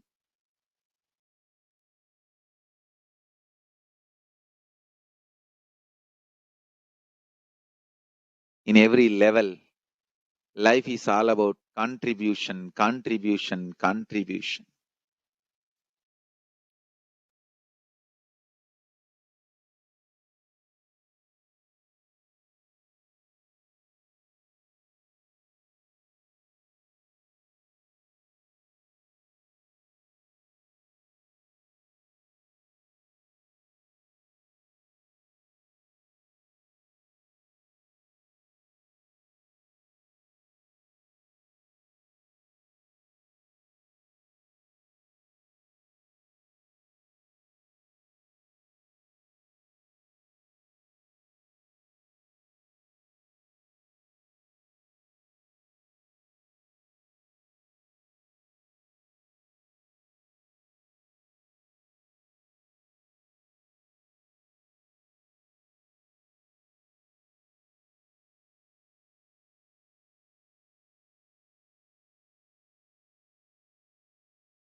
Nithyananda, now understand that after what the Supreme Council of Hinduism had revealed about why Kailasa, and it is literally the only way that each and every one of us can manifest the lifestyle that we want, the life that we want, and ultimately be able to have the super conscious breakthrough that we have been yearning for.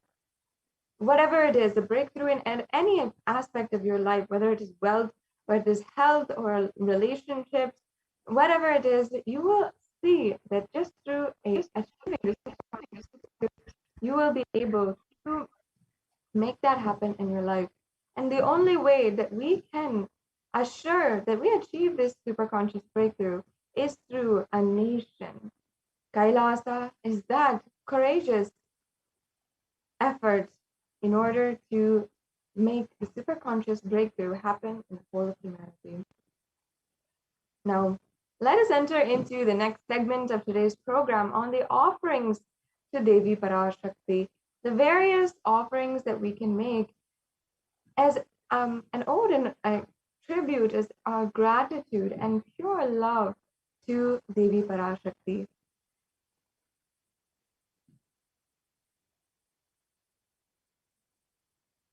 Now, in the Hindu tradition, every single Hindu knows that for our birthdays and for our anniversaries, as well as when we are starting a new venture, we're starting a new business, or when we're starting school for the first time, or as well when we're starting, when we are even buying a new car or buying a new home, every single thing starts with our love for the gods and goddesses. We offer our gratitude for them being a part of our lives. We offer our gratitude for them literally manifesting in our lives, and then we request them to please continue their guidance in our lives, and please continue their protection in our lives. That is one of the significances of the offerings, and making the gods and goddesses a part of our lives, practicing the presence of God and living the science of enlightenment. That is the beautiful context behind each and every one of these offerings and these ritualistic sevas. You will see that offerings are a divine gift of pure love, oneness, and devotion. And it also is not just giving, but also the divine accepting it. You will see that literally in some way or form, how it manifests in your life, not just in the way that you asked and you sought after, but in some way that is much more than that. Now, before entering into this segment today, let us begin with the Dhyana Shloka of Devi Parashakti. This is the Dhyana Shloka for Devi Manonmani, who is the very embodiment of the Divine Cosmic Mother, who is seated in the lap of Paramashivoham. So let us now chant the shloka. Indu nivaveda karavahni nayanam syat pankajavaraabhaya japaksha sarayuktam angahimabhushana vichitra vasanam syat tunga mukutojvala manonmani swarupam. Yes, and the next slide, please. Let's go on to the English translation.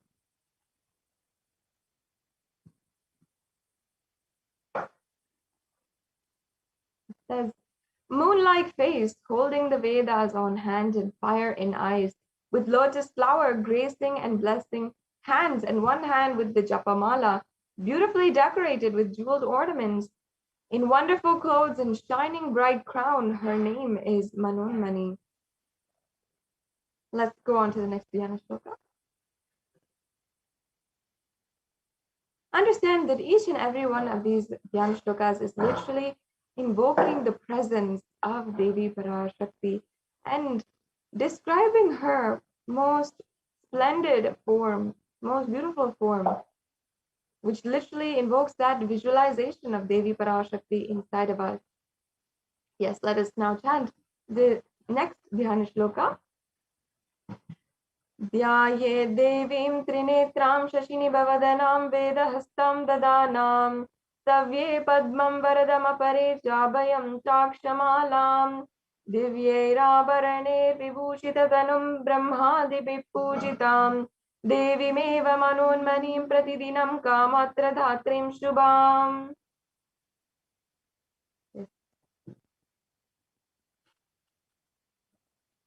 And the English translation.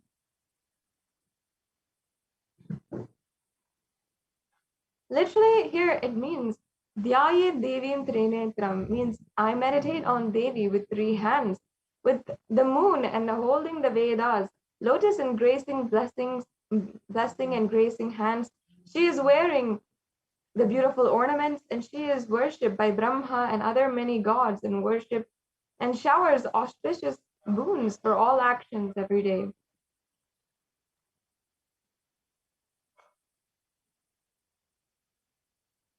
Yes. Now, let us enter into, having thus invoked the divine presence of Devi Parashakti herself, let's now enter into the significance of the divine element gold.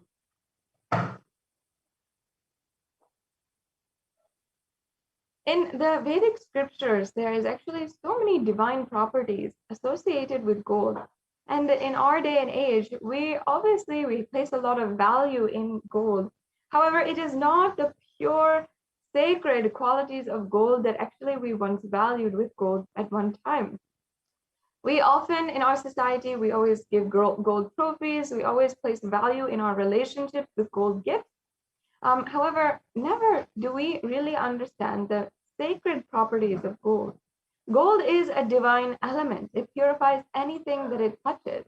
It is an element of spiritual significance and great spiritual power of healing and enlightening.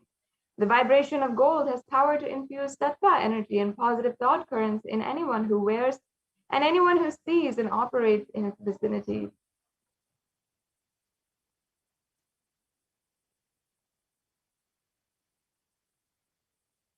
And in the Hindu civilization, in all of the scriptures, the Agamas, the Vedas, the Shrutis, Smritis, the Itihasas, and Puranas, gold is present and referred to. In all the scriptures, it is abundantly displayed that gold is the most auspicious and purest metal which purifies our very being.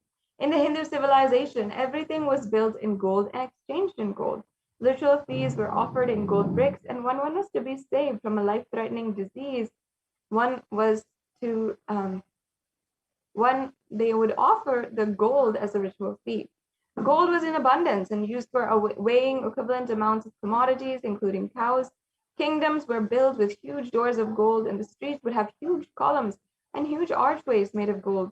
Horses and cows, which all lived in coexistence and were even worshipped for their to be divine, they were also dressed and adorned in gold.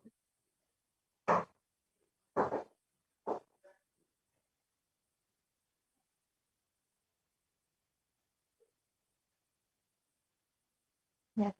The Hindu civilization thrived on the banks of rivers of gold. In the Indus River, or the Hiranyamaya, was in the Rig Veda, and the river Saraswati was called the Hiranyavartani in the Atharva Veda. The gold is such a supreme element for offering gifts to the ones you love and revere, and temples are constructed and paved in gold.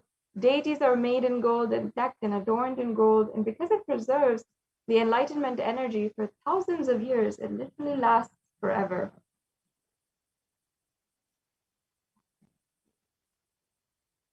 Yes, let's go on to the next slide. Now, let us enter into the different offerings that we have available for each and every one of you today, beginning with the E-Hundi offering. The E-Hundi offering is an offering, it's a general donation. It's one of the minimal amounts that you can even offer. You can offer even $1 or a couple of rupees if you would like to. And this is an offering where you're just offering how much ever you'd like to. And this is a form of true devotion where you're just offering whatever you want at the feet of Devi Parashakti. And this is also referred in Devi Lalita Sahasranamam, where she is described as Bhakti Priya. And let me now chant that verse first. Bhakti Priya, Bhakti Gamya, Bhakti Vashya Bhayapaha, Shambhavi Sharadaradhya, Sharvani Sharmadayini. The English translation says, Devi is fond of true devotion, and she has realized through true devotion. She can be won over through true devotion, and she removes all fears. So, of course, if there is any fear in your side, in your mind, you will be able to simply drop that, surrender it at the feet of Devi Parashakti, and simply she will remove all of those fears.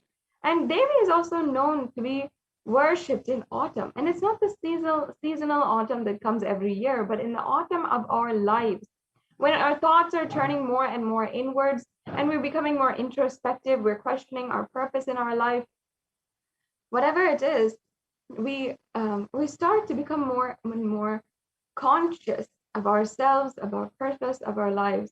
And it's at that time that the role of the divine is known, and more understood clearly, the need for Devi worship becomes stronger. So it's at this time, especially, many of us are going through this autumn of our lives right now, especially perhaps even experienced some loss in our lives, or we have seen so much of chaos, social upheaval, and so much of the failures of institutions that is not grounding us into our lives, that is shaking in the dynamics of every single part of our lives that's going on right now. So because of that, we might feel unstable, we might feel that there's nothing for sure clear in our lives, and we feel that everything is up in the air. But understand that the only thing that is there is the grace of the divine, and Devi Parashakti herself is manifesting in order for you to understand that and feel that today. So you can make this EHD offering. Again, it's a general donation, and it can also be made through the payment links, or it can be made through the payments on the YouTube Super Chat, another option for each and every one of you. The next offering we have is the Sankalpa chanting. And the Sankalpa chanting is a conscious resolution that is chanted.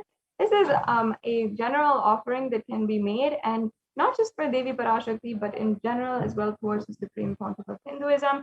For any deity, for your Ishta Devata, this Sankalpa can be offered for them to manifest in your life.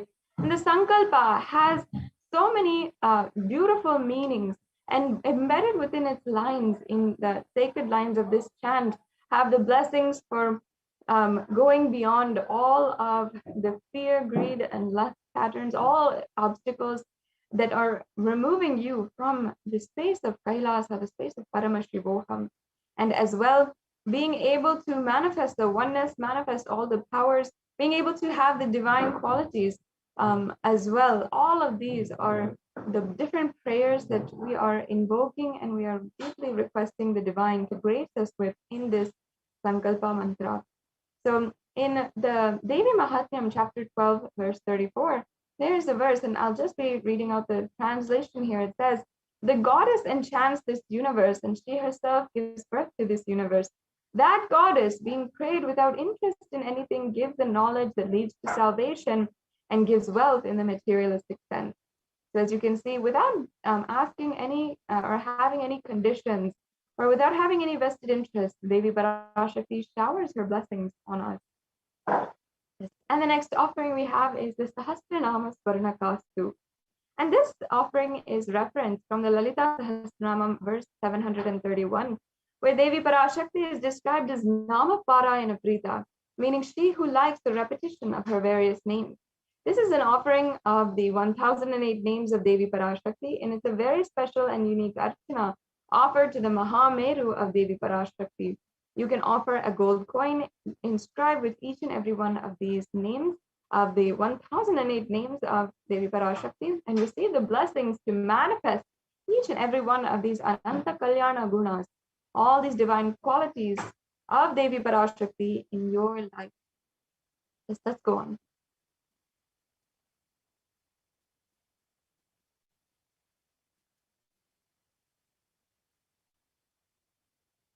Yes. The next offering is the Mukta Anguti, and Devi Parashakti in the form of Devi Meenakshi is described as being Mukta Harana, being adorned with all the pearls in the Meenakshi Pancharatnam. And I'll now chant that verse.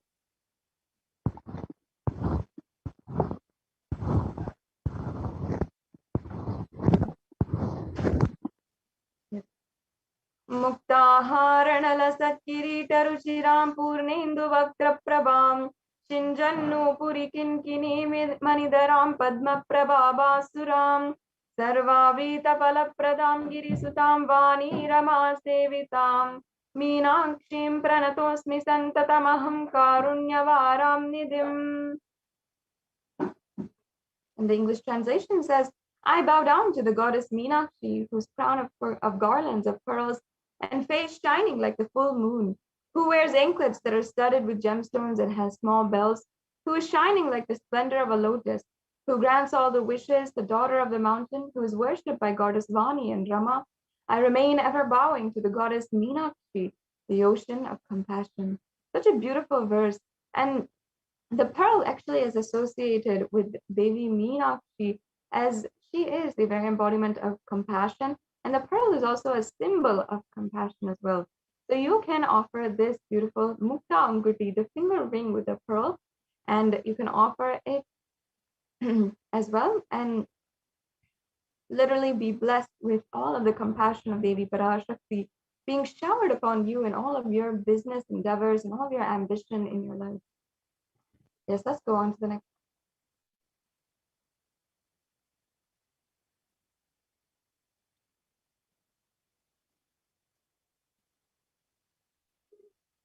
Yes, let's go on to the next offering.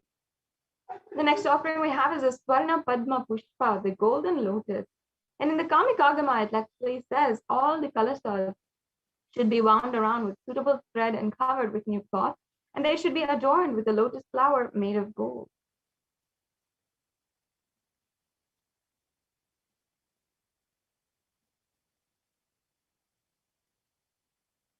Yes, we can go on to the next slide. And actually, there's hundreds of scriptural references for the lotus in the worship of Paramashiva. And everything, almost everything, even the mudras and asanas used during the worship always have some association with the lotus. And even during the offerings, not just the lotus flower, but also the lotus leaf, the lotus pericarp, the lotus petals. Everything has a significance and is used during the offerings. And this is because lotus is considered as a divine flower. In any different situation or different kind of environment that it is, the lotus has and retains its divine qualities. And that is actually what is considered as divine. The very nature of the lotus being able to be so elegant and so beautiful, no matter what kind of background or no matter what kind of adverse situation it is put in. And that is even the quality of Devi Parashakti, which is highly revered and which she embodies. So you can offer this golden lotus in any size that you wish and be blessed to have the state, space, powers, and being of Devi Parashakti like the divine lotus,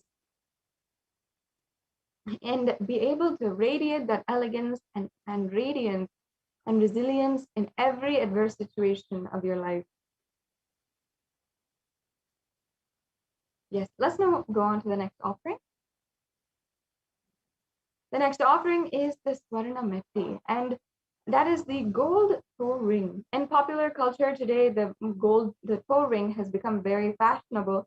However, the root of this custom, this tradition of wearing the toe ring is actually from Sanatana Hindu Dharma. And it goes back to Devi Parashakti herself being adorned with the toe ring. And that goes back to this very verse from the Saundarya Lahari. And I'll just be chanting that verse briefly. Nakhadiditi samchana namajjana tamo guna Pradadvaya pravajala parakrita saroruham. And the English translation says, you whose brightness from toenails destroys the darkness of ignorance from the minds of your devotees who prostrate at your feet, you whose brightness from your 2 feet overpowers that of the lotus flower. Yes, let's go on to the next slide. So this Swarna Metti can be offered, and as you can see, literally Devi Parashakti's toenails have the power and grace to be able to remove all the darkness, all of the ignorance from your life, and place you in the constant gratitude. So just for her grace, we adorn her toenails and we worship her feet. So in that way, you can offer this Swarna Metti and offer the toe ring to Devi Parashakti and be in constant gratitude for receiving her blessings, even in the most difficult aspects of your life. Yes, let's go on to the next slide. The next offering is this Swarna Mantika. Again, another very precious pure gold piece of jewelry. And in again, she is Devi Parashakti is referenced as the Shuddha Sarabi Varshani, meaning she who makes the nectar flow from all of our nerves from the Sahasrara, and she who gives a very pleasant experience of the ultimate.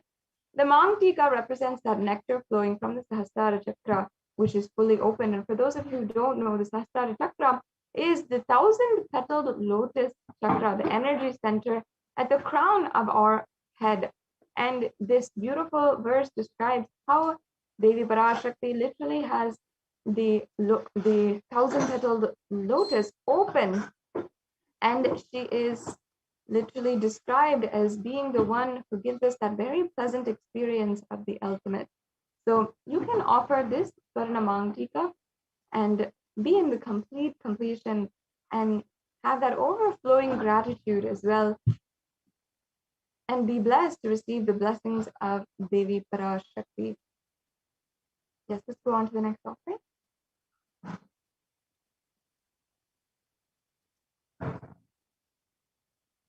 The next offering is the Pratyaksha Pada Puja. And here you're not just offering to Devi Parashakti, but also the very form of the Guru himself.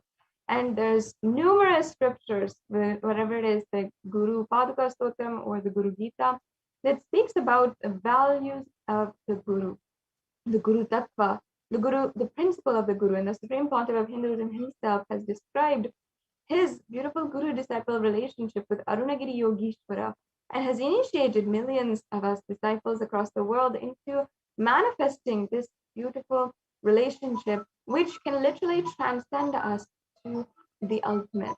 So you can offer this Pratyaksha Pada Puja. This offering many times is offered once or twice a year by the Kailasians, and you can offer this Pratyaksha Pada Puja and receive all the auspiciousness and blessings of the Yajama for the Yajaman of the Supreme Pontiff of Hinduism. The next offering is the Vastra Seva. The Vastra Seva is the sacred adornment or the sacred cloth, which is offered as well to the Supreme Pontiff of Hinduism.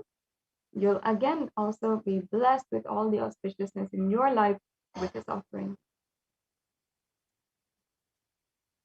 Yes. So now this brings us to a conclusion to the array of offerings that we have available.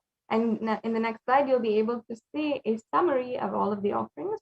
And as you can see, all of these offerings have a very value, each have so much of value, sacred context, and are ultimately the way that you can manifest oneness with Paramashiva and Parashakti, literally experiencing Paramashivoham.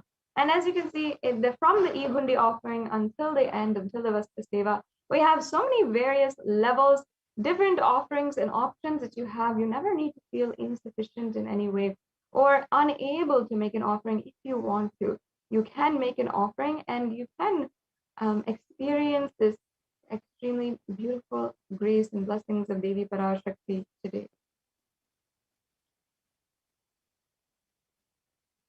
Yes. Now let's go on to the next slide.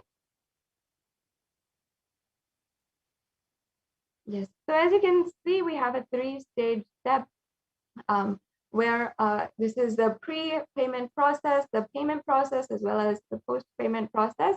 So the first stage, if you are interested in making this offering, perhaps before you are even ready to make the payment yet, perhaps you're just interested in one of these offerings has piqued your interest, has made you, spark that yearning inside of you in order to make one of these offerings and be able to adorn the goddess herself, Devi Parashakti, with these offerings. You can make the intention form at tiny.cc/BHAVASAMADHI.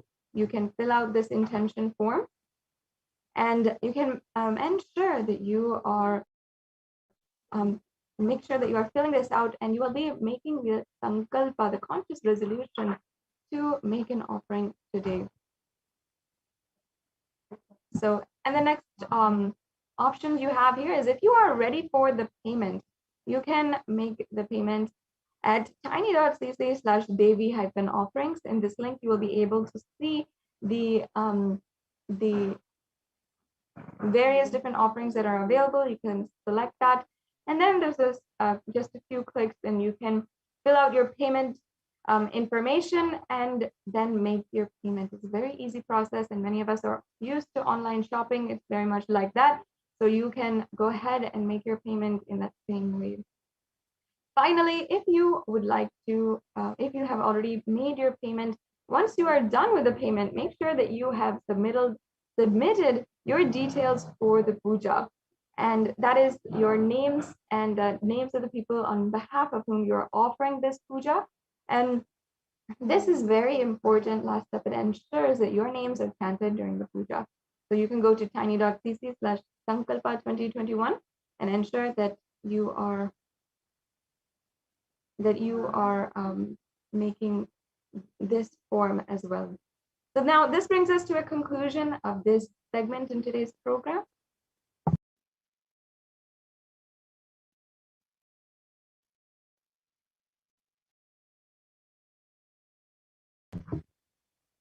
And now we will be able to move on to the next segment in today's program, where we will be joined by the representatives from Adi Kailasa Sarvajnapeetham, and they will be guiding us on the latest updates of the multi-layer quarantine center in Adi Kailasa Sarvajnapeetham, the Kailasa COVID care centers in India that are being administered, being made available for the whole humanity. Taking us through how exactly also the UN has recognized this as a very valid way of addressing the global pandemic right now. So we have joining us as Ma Dayami Swami. Thank you, Ma, for joining us. And we'll be Thank you, Ma Sadashivapriya.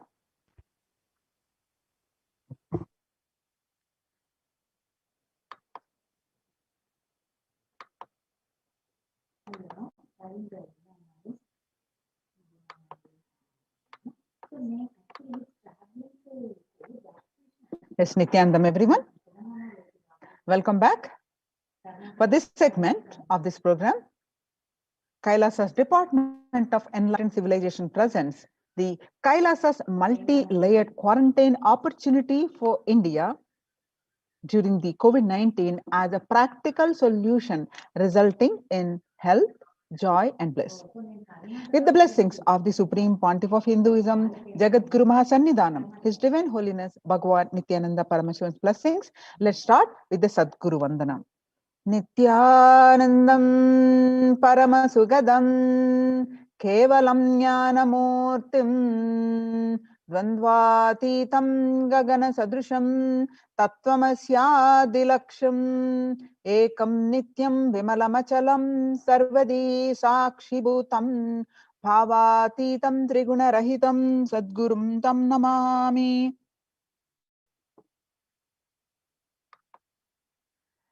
Now, so we are going to see in this segment, Devi Parashakti reveal the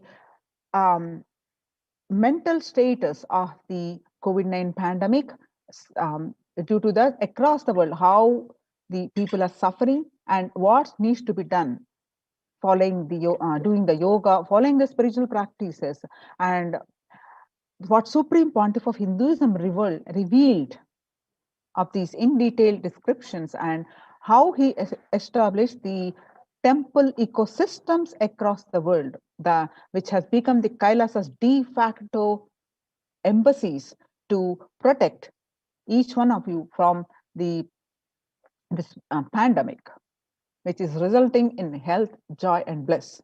Not only you are protected from this corona, but you growing and happily with health, bliss, and joy, and much more. Let us understand more about some of the statistics, what Devi revealed recently on June 5th, 2021, and across the world. The reports are confirming the same, and how the Kailasa's de facto spiritual embassies are successfully addressing this issue. And the greatest news is now the Supreme Pontiff of Hinduism efforts and about this COVID-19 and multilateralism published in the United Nations the website, and highly recommends and recognizes. And so let us see this in more details.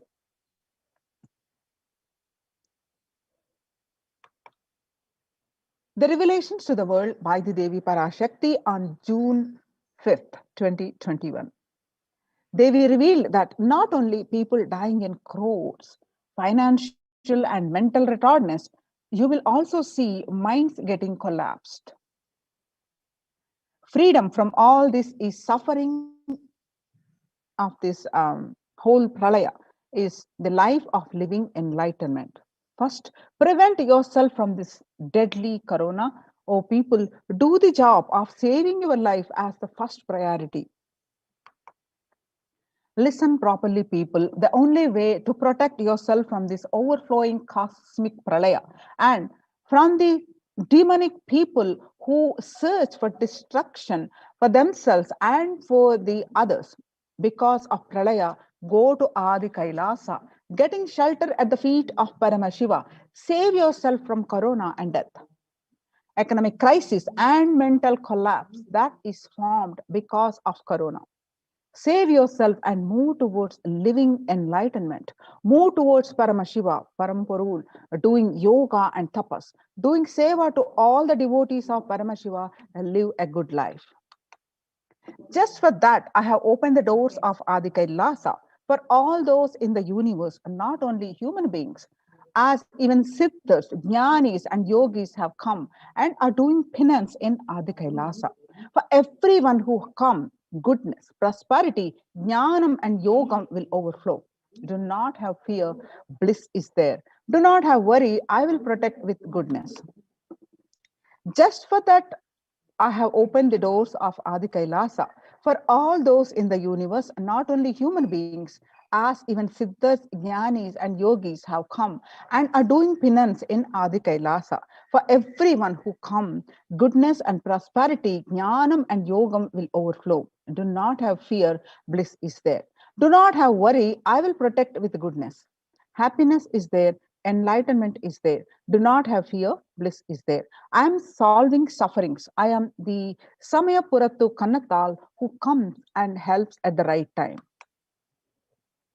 So these are the revelations about the mental health Devi revealed on 5th June 2021. And media articles confirming the same on 6th June 2021.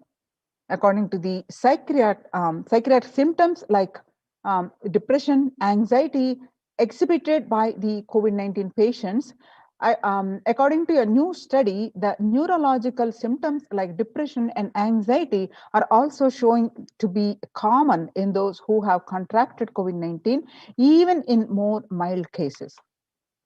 The revelations on the mental health by Devi on 5th June and media articles BMC Psychology confirming the same on 8th June 2021, which is impact of COVID-19 on the mental health of US college students.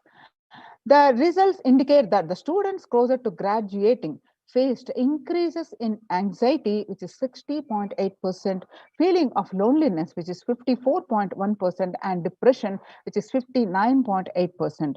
Many reported worries for the health of loved one. The most impacted their mental health status, which is the 20%. And they need to take care of the family most affected current and future plans, which is 31.8%. Almost one half of students took to exercising and other remedies.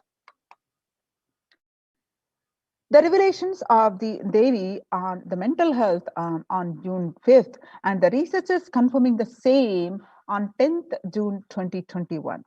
The rates of anxiety and depression among college students continue to soar, the researchers say. The researchers at the Dartmouth College, who have tracked the moods and behaviors of about 200 college students for 4 years, say stress levels are at their highest. The Dartmouth College researchers began tracking 217 students when they entered the school at freshmen in 2017 in the hopes of understanding how they behave. They have seen students' stress levels rise and fall, usually in tandem with midterm and final exams. But since the onset of the coronavirus pandemic, the rates of depression and anxiety have soared and have showed no signs of calming down, said Andrew Campbell, a researcher and a computer science professor. Now, the psychology today on coronavirus, the psychological trauma and PTSD event. How this pandemic will result in trauma responses. Much has been said about the mental health crisis that is occurring related to the coronavirus pandemic. Much of this information has focused on the all-consuming anxiety, panic, and fear that many are experiencing. While this is important and needs to be at the forefront of discussions, something that has not been discussed is the psychologically traumatic nature of what our nation, our world, and is experiencing.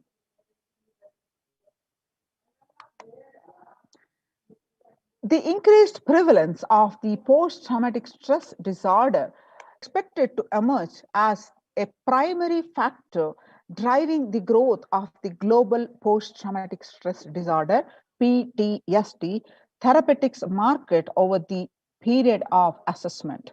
The market is expected to grow by 2027, 11.9%.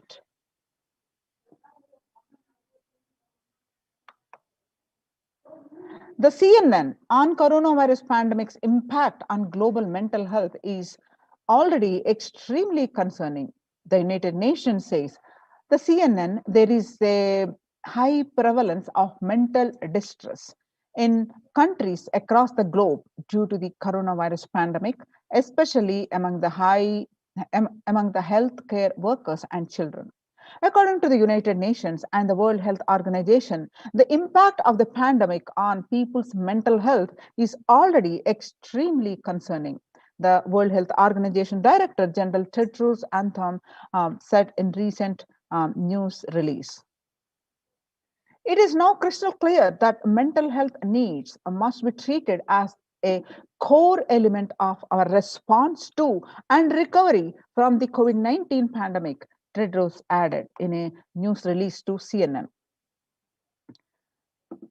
How to address these mental issues? The Supreme Pontiff of Hinduism revealed so many of his public satsangs, and Devi Parashakti also revealed do yoga and do serve the Paramashiva, do the spiritual practices. Now, how the yoga helps us, let's understand. People who practice yoga experience less anxiety, less depression, and fewer symptoms of post-traumatic stress disorder. Yoga also improves well-being, including increased gratitude, relatedness, acceptance, centeredness, empowerment, self-esteem, compassion, self-awareness, and hope. Yoga can help us to manage stress and self-regulate, an important tool in the current time. We are all equipped with the innate coping strategies for responding to stress, but sometimes our stress response can become out of balance. We are living in a world that regularly activates our sympathetic response, the body's way of responding to stress, sometimes called fight or flight. This is balanced by our parasympathetic response, the way our body helps us to rest and relax. Yoga can help bring our parasympathetic response back online and allows us to find balance. Activating our parasympathetic response brings us into more restful space and allows us to find calmness, connection, and compassion.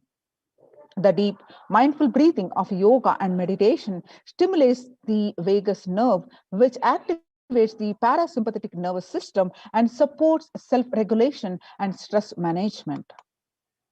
Yoga can be a valuable tool for self-care, especially in challenging times.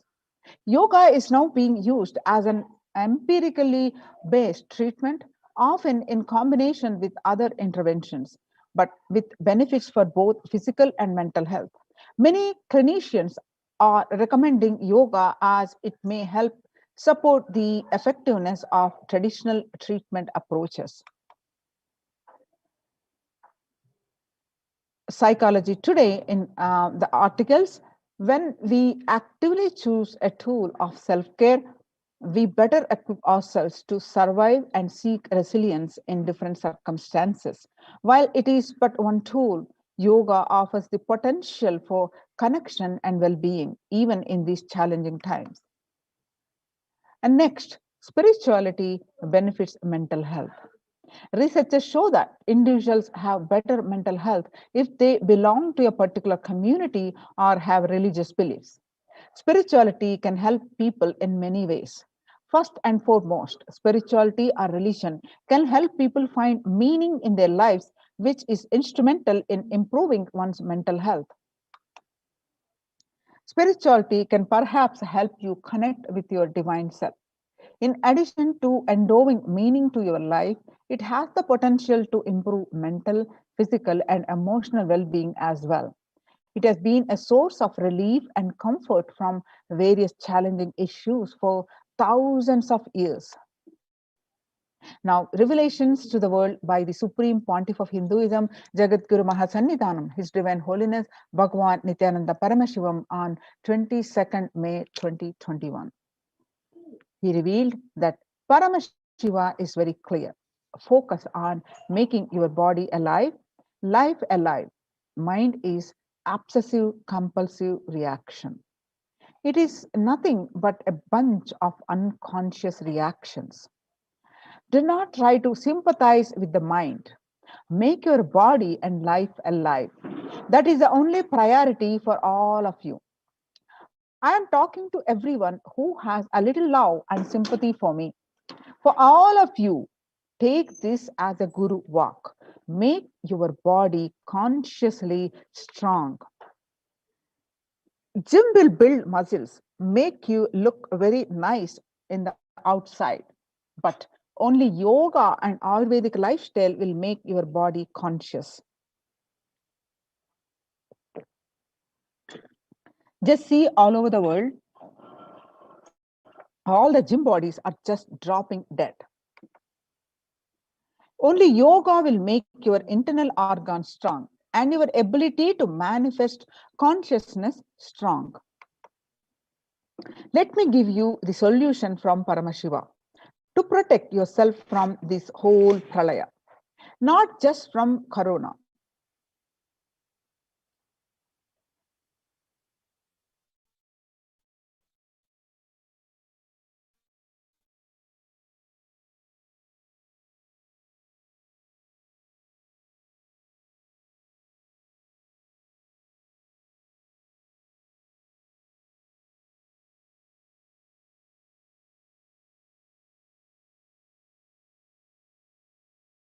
Years.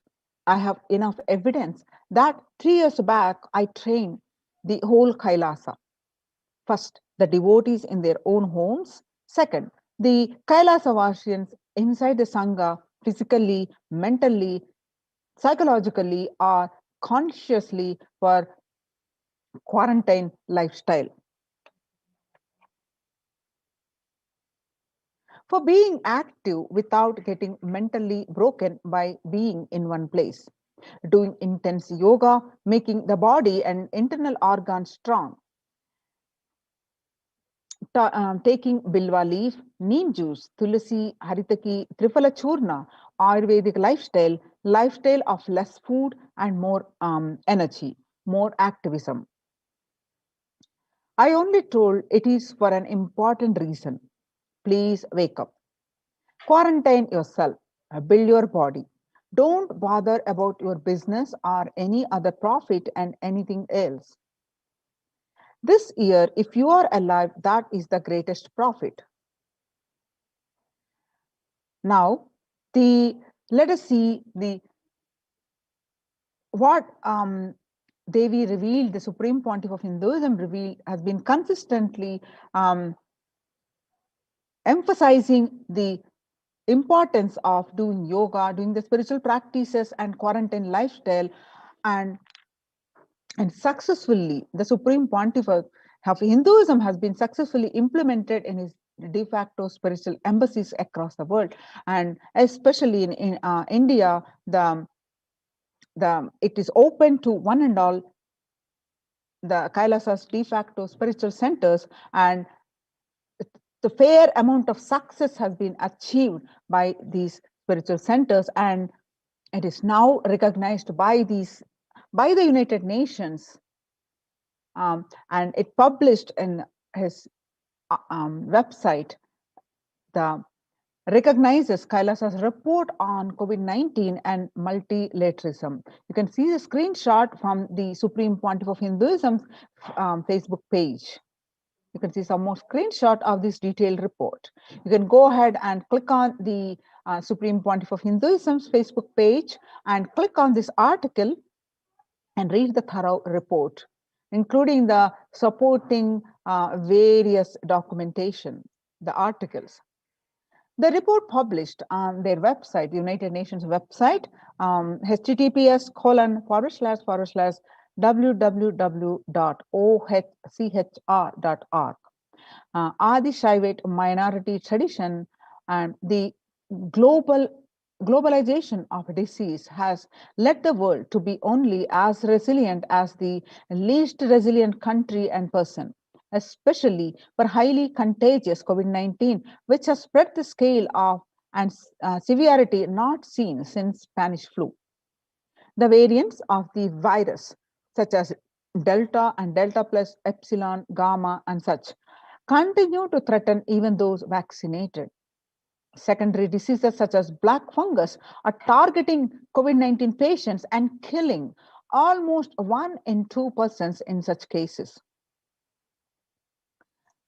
In this report, Supreme Pontiff of Hinduism multiple times said in his satsangs that, and which is published and recognized by the United Nations, that human life is more precious and important than all economic principles or systems in totality, because all these concepts are legitimate only because of their utility value, which is to fundamentally make human life better. At least until this ongoing crisis ends, all economic policies related to money, banking, fixing prices of commodities, etc., need to be revised to make sure no human being suffers from hunger or the absence of required medical care. For this purpose, Kailasa has presented a detailed report on effective solutions for COVID-19 through the multilateralism that was published by the United Nations in their website, ochr.org. The previous articles, earlier reports recognized by the UN, by the Kailasa Union, are reports on the rights of indigenous women and girls, and the second report on the femicide. Now, let us see a detailed report by the Adi Shaivite minority tradition, which is also called ASMT, Hindu Community Kailas Union, which was submitted on in the month of June 2021. The introduction to this is key obstacles.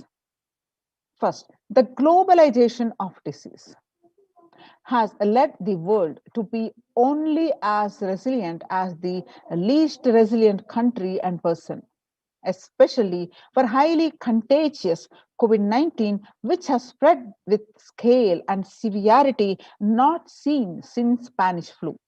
The variants of the virus, Delta, Delta plus Epsilon, such, continue to threaten even those vaccinated. The secondary diseases such as black fungus are targeting COVID patients and killing almost 1 in 2 in such cases. Second, distorted policy decisions and conflicting principles can lead to polarizations amongst the nations and within, leading to various extremes such as the hoarding of vaccines in some places, the wastage of vaccines in others, and an unaddressed shortage of vaccines globally. Third, the pandemic has exposed the fragility of the global system.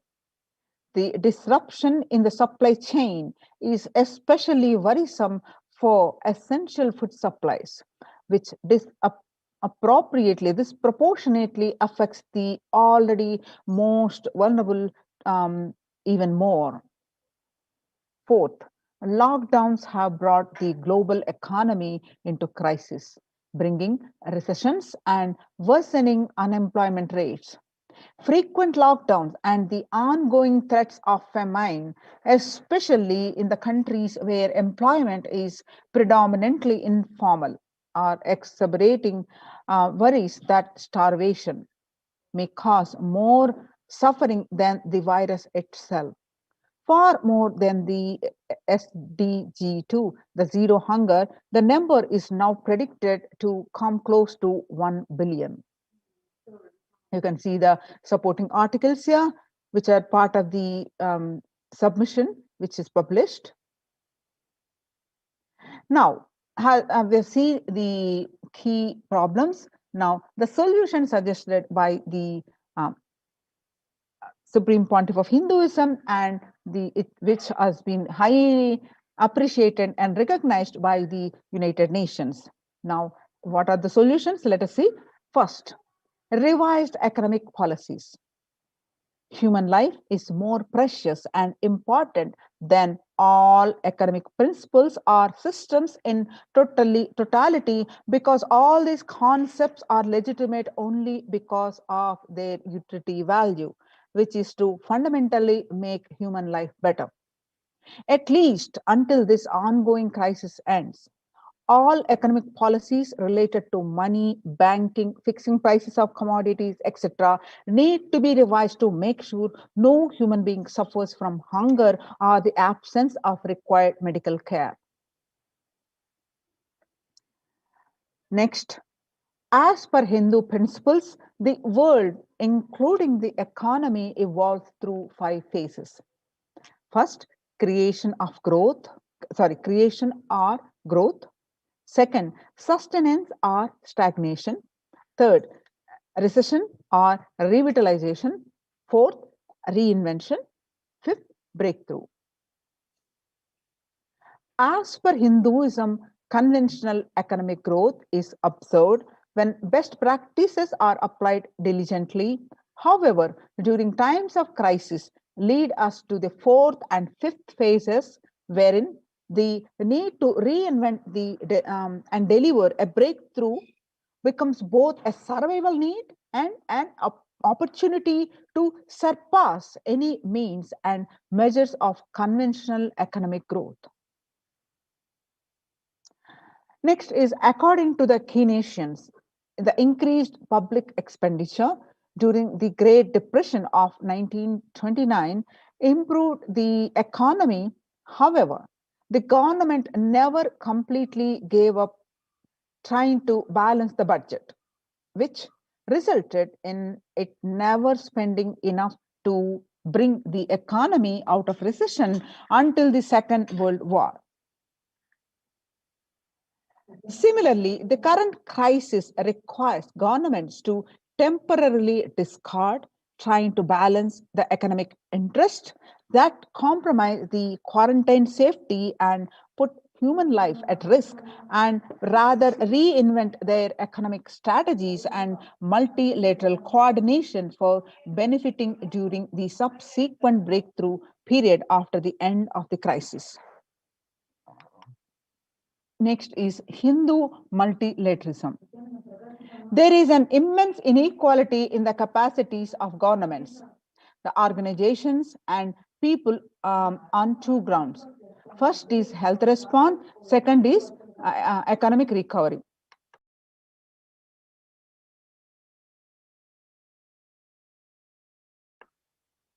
Surviving the highly contagious COVID-19, where the world is only as resilient as the least resilient country and person, requires governments, organizations, and people to collectively address the crisis.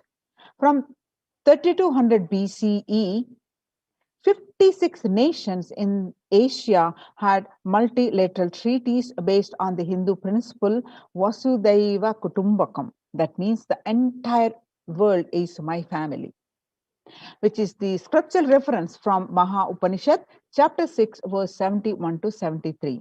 You can see the supporting articles projected here on the screen. Next is provide sustainable communities livings with multi-layered quarantine.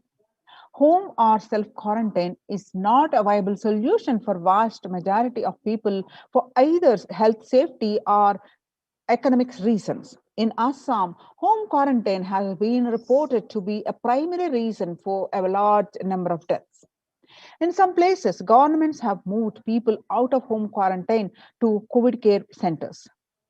Other issues linked with quarantine, especially in small houses, are mental health problems, such as an increase in suicidal ideation, especially amongst the younger generation. This requires friendly quarantine setups which are self-sustained and sufficient in terms of food stock and supplies, recreation, employment, education, etc. In India, state governments have attempted to provide free and paid solutions which face various challenges related to hygiene, exorbitant pricing. Some facilities have seen challenges related to requests for private accommodation. Empirical townships such as Araville have demonstrated a fair amount of success in creating a friendly, safe, and compliant quarantine facility. However, solutions such as Araville are not open to the public. For 2 decades, the leader of the ASMT Hindu community, the Supreme Pontiff of Hinduism, Jagat Guru Mahasannidhanam, His Divine Holiness Bhagavan Nithyananda Paramashivam, had been creating townships like Araville across more than 100 cities in several countries.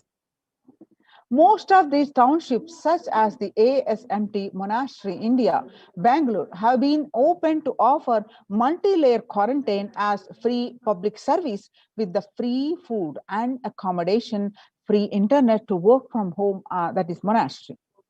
The ASMT community has seen a fair amount of success in this township with 0 reported cases of COVID infection in the past 2 years and has already saved many lives. The Supreme Pontiff of Hinduism, Nithyananda Paramashivam, has urged citizens worldwide, especially from the regions severely affected by the pandemic, to protect themselves as the topmost priority and avail these free quarantine facilities that the community has created, especially as home quarantine has failed for many and is known to be a primary reason for large number of deaths in many scenarios. The Supreme Pontiff of Hinduism, Nithyananda Paramashivam, has emphasized the need and urged the government worldwide to provide food, safety, medical care, and shelter, and all survival needs to all human beings under their care, with absolute multi-layer quarantine until coronavirus is eliminated from planet Earth, including all different strains of virus. Now, seeing the supporting documentation of this, what we presented just now, the supporting documentation. Next, educate citizens on individual pandemic management. Unlike previous pandemics, the current era provides active and real-time and visual information about fatalities. Underreporting of this data may give false hope and make people reckless. Exaggerations in reporting can also make people reckless, and as they may feel eventual death due to a coronavirus is inevitable. So proper education is extremely crucial, as it will dramatically reduce the number of deaths and reduce the challenge on the healthcare systems. Alcohol-related deaths have hit the record high during this pandemic, and long post-lockdown liquor lines are some extremely worrisome issues regarding which people need to be educated as a top priority. People need to be given confidence in their life and security about their future for them, and stop behaving recklessly or fall into depression and commit suicide. Leveraging best of different economic systems based on charity, barter, and money. The ancient Hindu economic treatise by Paramashiva, the primordial Hindu divinity, describes three kinds of economic systems and their principles. First, things that do not perish by sharing, such as education and knowledge. Second, Paramashiva recommends that no fee be charged. That is the first one. Second, for survival needs such as food and healthcare, barter and charity are recommended. Third, for all other infrastructure development works, services, and commodities, gold and conventional currency based transactions are allowed.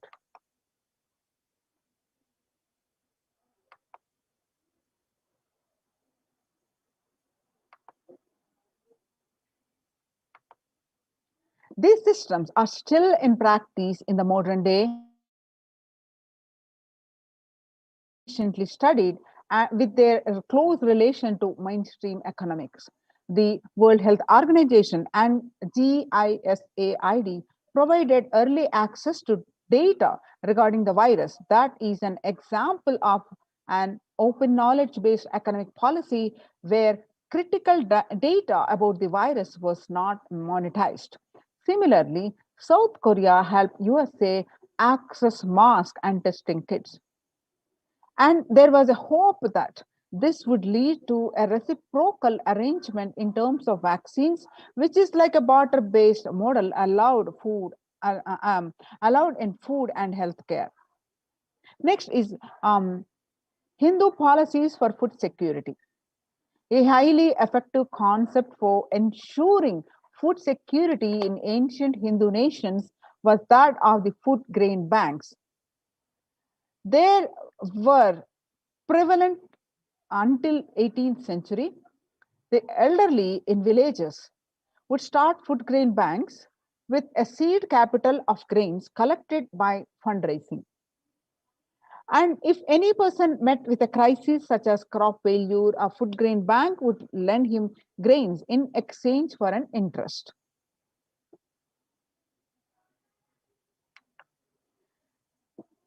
Compound interest was prohibited in grain banks. So, with the debtor was expected to return with the principal grain amount during the next harvest. The bank would expand its reserves of food grains based on interest earned and donations. At the time of severe crisis such as famine, the entire village would be able to withdraw these grains, and if required, all such grain loans would be written off on humanitarian grounds. In Hindu temples, food is shared for fee as policy.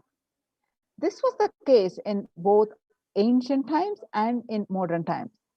For 27 years, every month, the Hindu assembled community has served more than 3 million free organic meals in religious gatherings to everyone without discrimination and has served over 1 billion free meals in total. Such private and public efforts are crucial in ace the threats of starvation, which is estimated to hit 1 billion people worldwide. Next is monitor global health. The crisis requires governments to take aggressive, proactive measures to monitoring health. Smartphone applications have been used by the governments that are based on health code color systems that categorize individuals into 3 color groups based on their health status and travel history, and then determine whether they need to be quarantined. Now you're seeing the supporting documentation published in this article by the United Nations. Through their privacy-related concerns associated with these approaches, some of these measures, such as agile daily reporting systems for accounting of newly suspected diagnosed asymptomatic cases, number of deaths, and generating area-wide statistics, have played an important role in proactively responding to curb the spread of the disease and are being considered for implementation by various countries. Now you're seeing the supporting documentation. Next is traditional medicine. Excuse me. In Hinduism, nature and planet Earth are respected as living divine mother energies capable of providing us with all our survival needs, that is food, medicine, etc.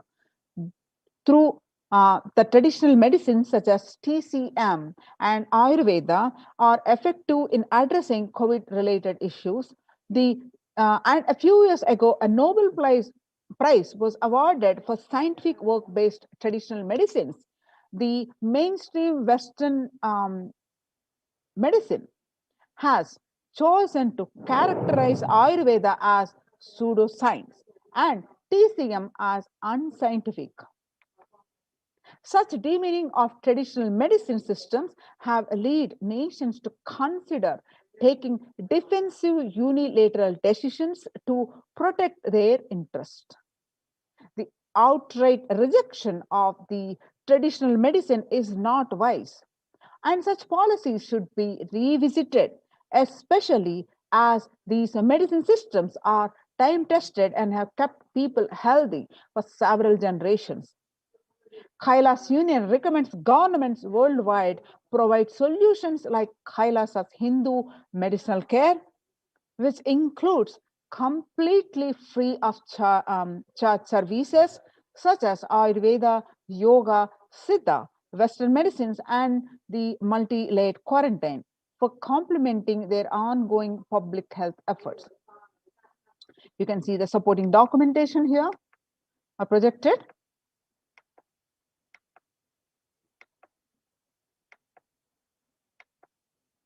Now, the greatest news is Kailasa's recommendations is what we saw just now on COVID-19 and multilateralism to be presented at the United Nations General Assembly and Human Rights Council. I can see the picture of the United Nations General Assembly. Kailasa's report and recommendations on an international treaty on COVID got accepted and published by the United Nations. Surviving the highly contagious COVID-19, where the world is only as resilient as the least resilient country and person requires true multilateralism, the governments, organizations, and people to collectively address the crisis. Kailasa has been successfully providing grassroots solid solutions in multifarious ways, including providing sustainable community livings with multi-layered quarantine, educating citizens on individual pandemic management, leveraging best of different economic systems based on charity, barter, and money, and providing food security and traditional Hindu medicine. These unique contributions have been recognized by the United Nations and were published a few days ago at their website www.ohchr.org. Now that we know the Kailasa is through Kailasa's ecosystem, the Supreme Pontiff of Hinduism successfully implemented the multi-layered quarantine and protecting the people, one and all. So make use of this opportunity and save your life. Sign up and join these COVID protection centers and register now through the link below, https://kailasa.org/Kailasa care. Now let us see the Supreme Pontiff of Hinduism, how he is reviving and the temple ecosystems and what is the significance of this. Let us understand a little bit. Revival of temple sciences and ecosystems. And across India, especially, the majority of the temples which have been functioning for ages, like thousands and thousands of years seamlessly, are now closed for an indefinite period due to the rise in the COVID pandemic. The The Siddhi examples let us see on different states of India. Siddhi and Siddhi Vinayaka temple shut down till further orders. The Siddhi temple administration took the decision after the Maharashtra government announced a weekend lockdown and night curfew in the state to control the spread of coronavirus. The Puri Jagannath temple to remain closed for public. This famous temple, keeping in view of the surge of the COVID-19 cases in Odisha and also in Puri, the authorities of the temple of Lord Jagannath in the pilgrim town on Sunday. Famous temple is closed for devotees since May 5th, as a statewide lockdown was imposed by the Odisha government. The next, all religious places closed for public in Bhubaneswar as the city records the highest daily COVID surge. With the Odisha capital Bhubaneswar registering the highest ever single day spike of 581 new COVID-19 cases, the local municipal authorities declared the closure of all religious places such as the temples, mosques, gurudwaras, and churches for devotees till further orders. And the Uttar Pradesh, the major Madhura temples ban entry of devotees amidst the COVID-19 surge. Two major temples of Sapta Devalaya, the cluster of 7 temples in Vrindavan, and the recently banned the entry of devotees in view of raising COVID-19 cases. Gujarat Somnath temple closed for darshan amidst the COVID-19 surge. In view of surge of the COVID-19 infection, the Somnath Temple Trust has announced that the temple will remain shut for devotees from April 11 for an indefinite period. On the other hand, Tamil Nadu, the South India, Chola era temple murtis beheaded. Murtis of the Chola era temple have been vandalized in Pudukkottai, Tamil Nadu. A devotee who went to the temple was shocked to find all the murtis in the temple in a beheaded state. He lodged a complaint with the local police later. The Kailasa temple in a village in Pudukkottai is said to belong to the era of Kudichunga Chola too. With Shiva as the presiding deity, the temple houses the other deities such as Ganesha, Parvati, Murugan, Krishna, and Nandi. All of these murtis were discovered in a beheaded state a few days ago.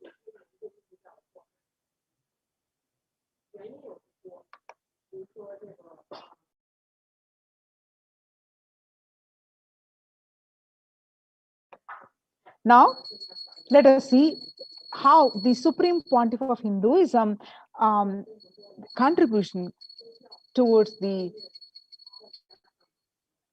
addressing this pandemic by reviving, implementing successfully the Kailasa's de facto spiritual embassies.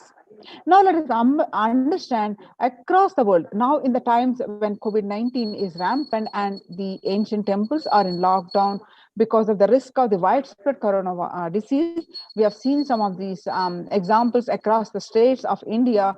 The famous temples are shut down. The devotees of these temples were visiting and having darshans of their gods and goddesses for thousands of years. Yet, all these ancient sacred sentiments have come to a harming halt after the lockdowns have taken place. The religious fervor of the devotees is being lost due to the pandemic. The Supreme Pontiff of Hinduism is reviving the Kailasa ecosystem and bringing all these ancient traditions to the online platforms on Kailasa TV, YouTube, and Facebook.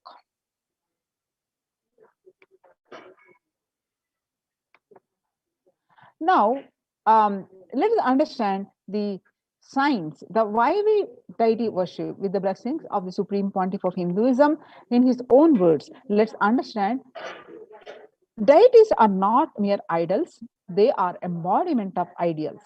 We do not worship the idols, we worship the ideals represented through the idols.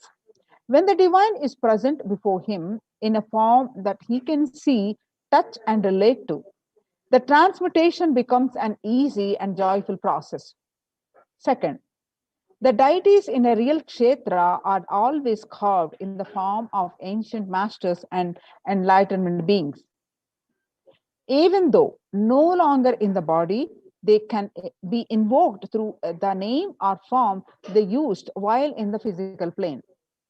When we pray to the deity or chant its name, the corresponding divine vibration is automatically awakened and becomes available on the energy plane to guide and bless us. The Supreme Pontiff of Hinduism um, says, we mastered the science of bringing the divine to the deities and expressing the divine through the deities. The whole science has been mastered in the Vedic tradition. The revival of temples will be the revival of world peace and world bliss. Revival of temple culture, the deity worship, where people are made to look in, that is where the revival of Sanatana Dharma, the Advaita Satya, the truth of oneness, is going to happen. The divine manifest in various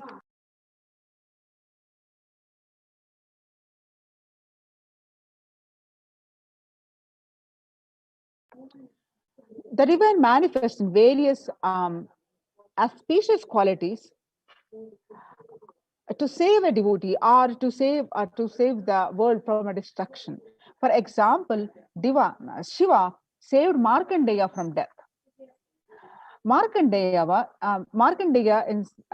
was born in such that with the parents' intense penance, when Paramashiva appeared to have a son of with no good quality, but he can live 100 years, and with a highly spiritual being, but lives only 16 years. The Markandeya's parent chose a boy who lives the 16 years. But they were devastated as the Markandeya approaching age 16. By knowing this, the parents' sadness, the sorrow, the Markandeya decided to please Paramashiva and remove the parents' sorrow. So he intensely prayed Paramashiva. So on the day of his death, expected death, the Lord of Death is Kala. He arrived and was about to take his life away. The Markandeya hugged the Paramashiva linga and prayed intensely Paramashiva. Paramashiva appeared to along with the Devi and protected Markandeya from the Kala and become Kala, the Lord of Death. And that become an independent deity. As Kala, not only Paramashiva saved Markandeya from death, but also has given the boon of the immortality and told him to write the scriptures and blessed him with all the knowledge. And Markandeya gave the humanity the Mrityunjaya mantra. And the same way, Paramashiva danced in ecstasy. As a cosmic dancer, he performs the Pantya Krutyas of the creation, sustenance, the rejuvenation, and the pulling out of delusion and liberation finally. And the cosmic dancer, Paramashiva, that becomes an independent intelligence and become Nataraja. Mahavishnu's very action of showering blessings on the world becomes Lakshmi. Brahma's very action of constantly sharing the wisdom becomes Saraswati. So each of the actions of the ultimate becomes independent intelligence and energy. So when you connect with those independent intelligences, those deities, whatever you want immediately happens.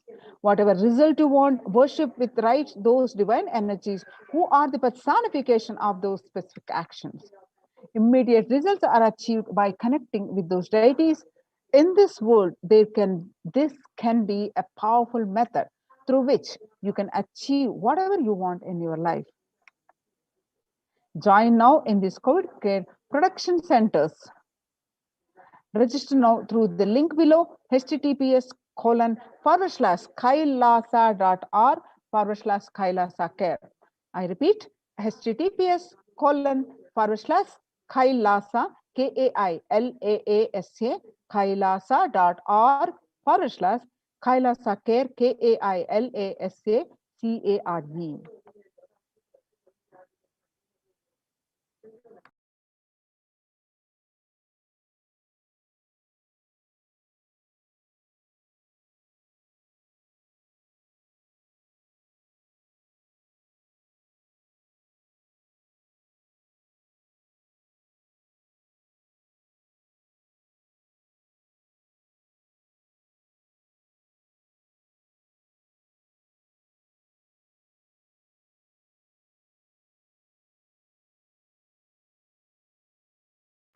Now we'll see how this Kailasa's multi-layered quarantine opportunity for India during the COVID-19 as a practical solution resulting in health, joy, and bliss.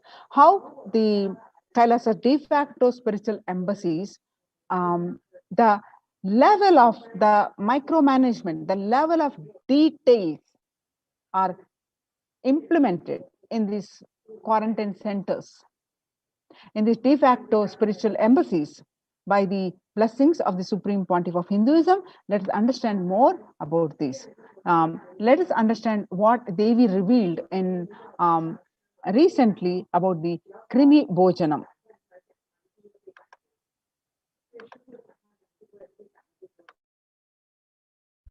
நீ சொல்லும் நபர்கள் போடும் சண்டை சச்சரவெல்லாம் எரியும் பெருநெருப்பில் இருக்கும் இரண்டு எலிகள் போடும் சண்டை போன்றது. யார் சரி யார் தவறென்பது இப்பொழுது முக்கியம் அல்ல. உயிர் காத்துக் கொள்ளுங்கள், எல்லோரும் நன்றாய் புரிந்து கொள்ளுங்கள். நன்மையைச் சொல்லுகின்றேன், உண்மையைச் சொல்லுகின்றேன். இந்திய நாட்டில் இருக்கும் மக்கள் எல்லோரும் கேளுங்கள். கருட புராணத்தில் வியாசன் சொன்ன கிருமி போஜனம் என்னும் நரகம் திறந்து நேரடியாய் இந்தியா மீது இடிபோல் விழுகின்றது. ஆதி கைலாசத்திற்கு ஓடிச் சென்று வருமுன் காத்துக்கொள்வது மட்டுமே ஒரே வழி. கொரோனா பெருந்தொற்று கொள்ளை நோய் கிருமி போஜனம் எனும் நரகத்தை பூமிக்கு கொண்டு வந்து விட்டது. அகோர தாண்டவத்தின் ஆட்டம் யாராலும் அடக்க முடியாத அளவிற்கு ஆரம்பித்து விட்டது. புதிதாய் உருக்கொண்டிருக்கும் இந்த நுண்ணுயிரி மைல்கள் கடந்தும் காற்றினில் உயிரோடு இருந்து மற்ற உயிர்களையும் அழித்து உடல்களை தின்னும் பெரும் வலிவு கொண்ட பேரசுரர்களாய் வலம் வர துவங்கி விடுகின்றது.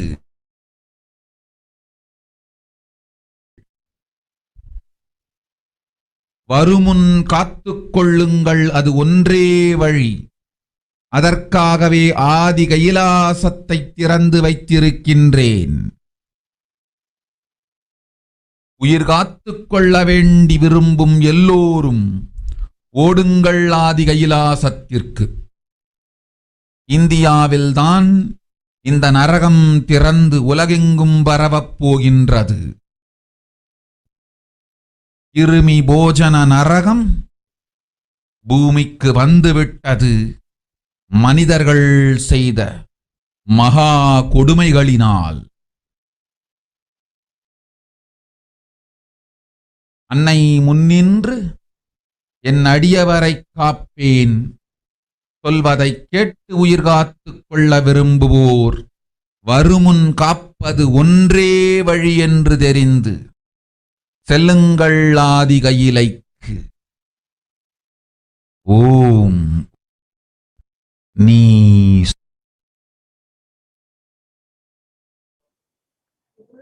Now let us see the translation of this, of Devi Parashakti's Akashic readings on 31st May 2021. Everyone in India, all of you listen. The hell of Krimi Bhojanam that was mentioned by Vyasa in Garuda Puranam has opened and is directly falling on India as thunder. Running to Adi Kailasa and protection from it is the only way. Deadly corona life-taking disease has brought the hell known as Krimi Bhojanam to earth. The dance of Aghora Thandava, which no one could control, has started. This microorganism that has formed will be alive in air for miles together. Destroying other souls, it will eat bodies. It has started roaming as the great demons with tremendous strength. Understand properly, prevention is the only way. For that, I have opened Adi Kailasa for those who want to save their lives. All of you run to Adi Kailasa. Only in India, this hell is going to open and is going to spread to the whole world. This Krimi Bhojanam hell has come to the earth because of the sufferings done by the humans. Mother, I will protect those who at my feet. Those who listen to me and wish to save their lives, learning that prevention is the only way, go to Adi Kailasa. The various scriptural references of this Krimi Bhojanam that Devi mentioned in the Akashic readings is Krimi Bhojana is one of the 28 hells described in Hindu scriptures, where people are sent to suffer in a pit to be eaten up by the worms.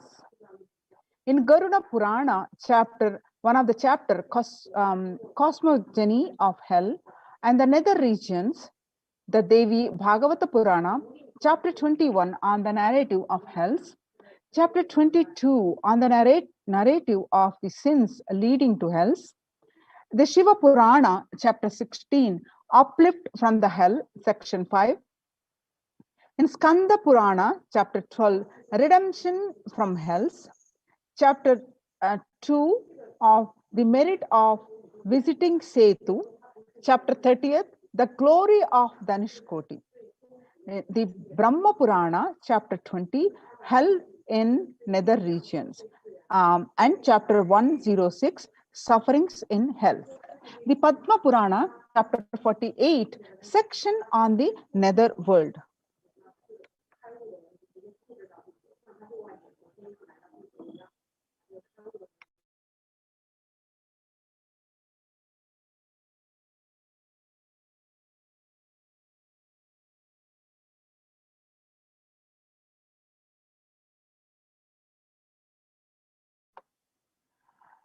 Now, if we some of the statistics around the world, what the deaths in millions, 3 million, and the confirmed cases are in close to 140 million, and the daily death rates are about 12,744, and the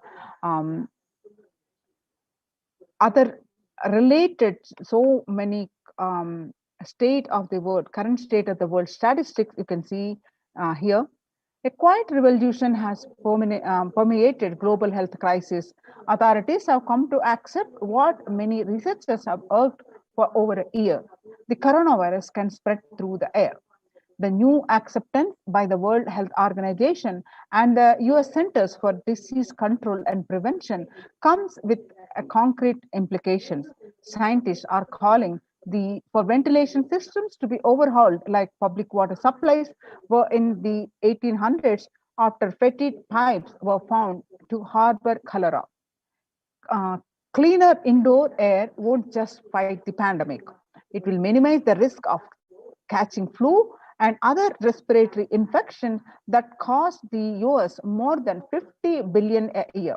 Researchers said in a study in the journal Science on the recently, avoiding these germs and their associated sickness and productivity losses will therefore offset the cost of upgrading ventilation and filtration in buildings.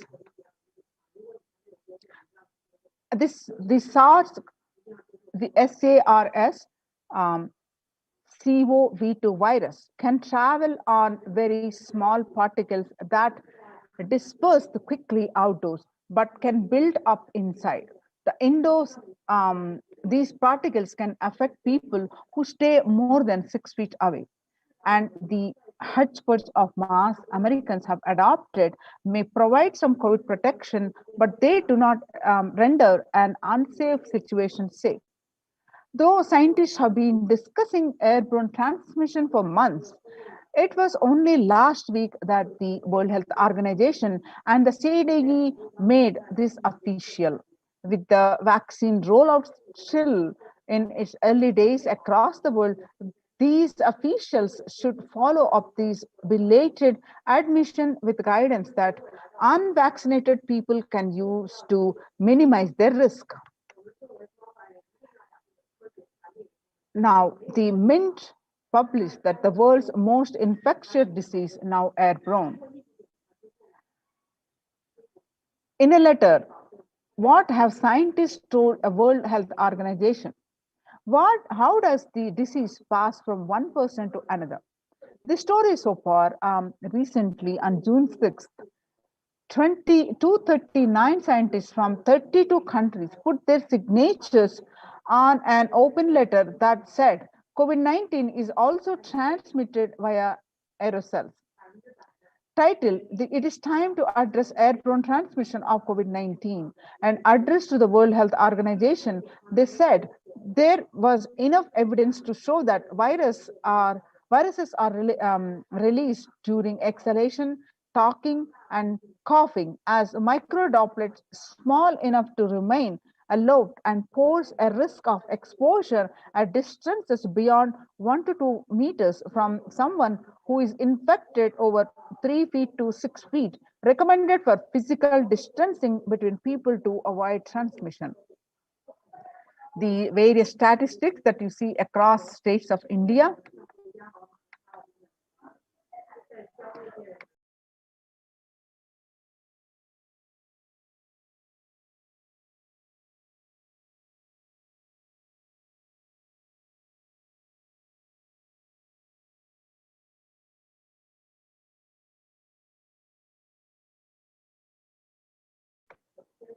Now, the home quarantine is not possible in India. The statement made by the Indian government. The home quarantine is prime reason for a large number of deaths in Assam. The Himanta Biswa Sharma, the Assam Chief Minister, Himanta Biswa Sharma said that the home quarantine is one prime reason for the large number of deaths and during the second wave of COVID-19 in Assam. The death Assam witnessed the 92 deaths, which has the highest single day death in the state. Sharma said, we have seen more death cases are happening from the home isolation as several people do not have the facilities to protect themselves from corona. The Maharashtra government recently announced the decision to stop home quarantine in 18 districts, which show a higher COVID positivity rate than the state's average. The state's public health minister, Rajesh Tope, said that the decision was taken to ensure better healthcare facilities to patients in districts which are showing higher positivity rate. About 41% of the houses have just a single room, which is shared by about 5%. About 41% household in India have just one room or don't have an exclusive living room, and about 5 people share such accommodations. About 32% of the household have 2 rooms, and adding to the O's is the fact that only 47% of the household have access to water within the premises, and 42% don't have a bathing facility within the premises. In order to utilize the India's healthcare infrastructure optimally to manage the expanding fallout of coronavirus, the central government on 27th April signaled a change in approach from mandating that every person who tests positive for the virus to be moved to isolation beds in dedicated hospitals or units. The government allowed home quarantine for those with mild symptoms. The key additional condition was that their house should allow for self-quarantine. That in India, it's easier than that. According to the census 2011, about 42% of Indian households were living in houses where an average 3 or more people were sharing a room. In the context of coronavirus, this challenge of physical distancing is greater in rural areas, about 45% of the households, than in urban areas, about 35% of households. Only one state, Kerala, is looking relatively dignified in this metric. And the all districts reporting at least 250 cases have anywhere between 34 and to 54 households, averaging 3 or more to a room. So, COVID-19 crisis, where is the space for home quarantine in cities? New Delhi, the health ministry last week said most cases of coronavirus had been asymptomatic or mildly symptomatic and had advised home isolation for such people. It is also said that 65% cases across the country were reported from the metros and big cities. However, census data suggests and experts also agree that the following ministry's guidelines on home quarantine is near impossible, particularly in urban households. The guidelines on the home quarantine say the person showing COVID-19 symptoms has to remain isolated in a well ventilated room, preferably with an attached toilet. If another family member needs to stay in the same room, it is advisable to maintain a distance of at least 1 meter between the two, it's stated. Now, when the first world countries closed their borders during a massive global emergency, Kailasa has opened its door to all without exception. And these efforts have been recognized and highly appreciated by the United Nations. The Supreme Pontiff of Hinduism reveals at least 6 months back, I became aware that the multi-layer quarantine is needed to protect people. If you are in India, if you want to protect your immediate family or extended family, anyone who will listen to you, get them immediately into our campuses. The various COVID protection care centers open across India are Adi Kailasa in Bidadi, Bangalore, Salem Adinam in Tamil Nadu, Tirunamale Adinam in Tamil Nadu, Rajapalam Adinam in Tamil Nadu, Puduvai Adinam in Tamil Nadu, Pattanam Adinam in Tamil Nadu, Srirangapadi Adinam in Tamil Nadu, Tripuram Adinam in Hyderabad, Madurai Adinam in Tamil Nadu, Avattipalam Erode, Tamil Nadu, Huzur Adinam in Tamil Nadu, Baroda Adinam in Gujarat. Kailasa rushes to help as India finds itself on the verge of COVID-19 third wave. Multiple free COVID care centers opened across India. The various social services offered during the pandemic in Nithyananda ashrams across India. The spiritual services offered during the pandemic in Nithyananda ashrams across the India and cosmic revelations on global pandemic.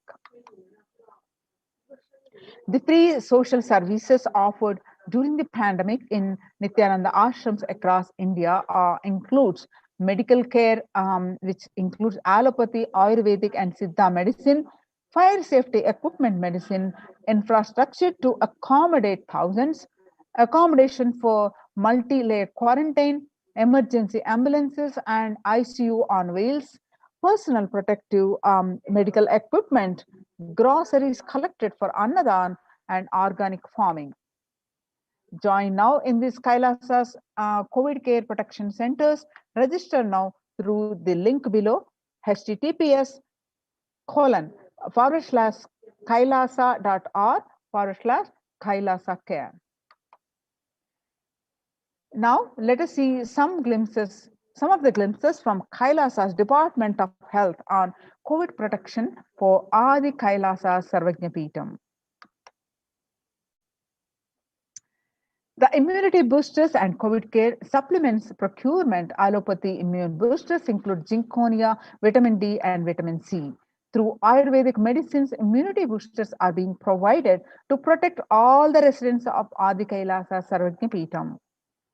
Steaming once a day with tulsi, eucalyptus, nochi, and turmeric leaves. All these herbal leaves are taken from the healing trees here in Adi Kailasa. Twice a week, consumption of Kabasura Kundanir, a mixture of pepper, ginger, and clove, and other ingredients extensively aimed for boosting the lungs, improving the respiratory system, and treating infectious conditions such as cough, cold, and fever. The Neelavambu Kundanir to be taken once a week, Agatya Lehyam 5 days, and Talisadi Vatakam 3 to 4 tablets per day for 5 days, and Indu Ganta Kashayam and Amrutottara Kashayam both for 5 days, 1 teaspoon with 50 ml of warm water. And Sudarshana Kulika once in every 5 days, gargling with salt and turmeric twice a day, and spiritual routine Panchakriya, Haritaki, castor oil, neem juice, Pradama Vinyasa Krama, Trinetra Kumbhaka, and Puja. The basic sanitation and safety practices, which includes the disposal of soil pads, infected material, and the non-biodegradables done through incineration. The RO water systems for drinking water, cleansing and sanitization of overhead tanks, regular reweeding, maintenance and repair of electrical circuits, communication facilities for safety of the residents, compost pit filling with biodegradables. Immediately, the diagnosis and COVID care quarantine methodology includes the immediately upon arrival to the campus, occupants will be quarantined for 15 days. Swab test of RT-PCR test done on day 5th of quarantine. All hold handlers to be wearing a mask and gloves and keeping distance. Disposal of waste food to be done with gloves and mask. Disposal of gloves and mask by the incineration, and in case of an emergency, protective kits ready to hand to take a COVID positive patient to the hospital. Washing hands as often as thoroughly with soap and water or with alcohol-based hand sanitizer. Avoid sharing any items, example dishes, drinking glasses, cups, eating utensils, towels, bedding, and other items with other residents in the Adinam. The mask protection, wear a mask at all times when and if exposed to vendors or outside people. Double layer cotton mask should be changed every day up to 24 hours and can be reused after washing with detergent and sun dried. If it gets wet by saliva, secretions, or sweat, change it and wear a dry mask. The wet mask can be stored in a sealed plastic cover and washed with a detergent and reused later. You can see the picture here. The face shield will be provided as an extra protective wear for the people at the gate, interacting with the vendors and outsiders. Use of hand sanitizer, hand washing, regular steaming, taking of preventive kashayams. The kashayam is an herbal drink. Turmeric salt water gargling and bathing with washing clothes with history of any exposure. If symptoms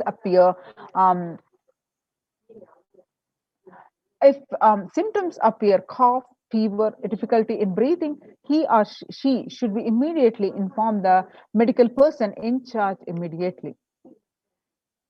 First line of quarantine. This is the quarantine rules. People in the first line who are in contact with the vendors, area of stay confined to the outermost area where the communication with the outside is happening with the vendors, etc. Stay in a well-ventilated single room, preferably with an attached separate toilet. Persons should not come into contact with inmates of Adinam, especially elderly people, pregnant women, children, and the persons with comorbidities, which are hypertension, diabetics, heart problems, asthma, etc.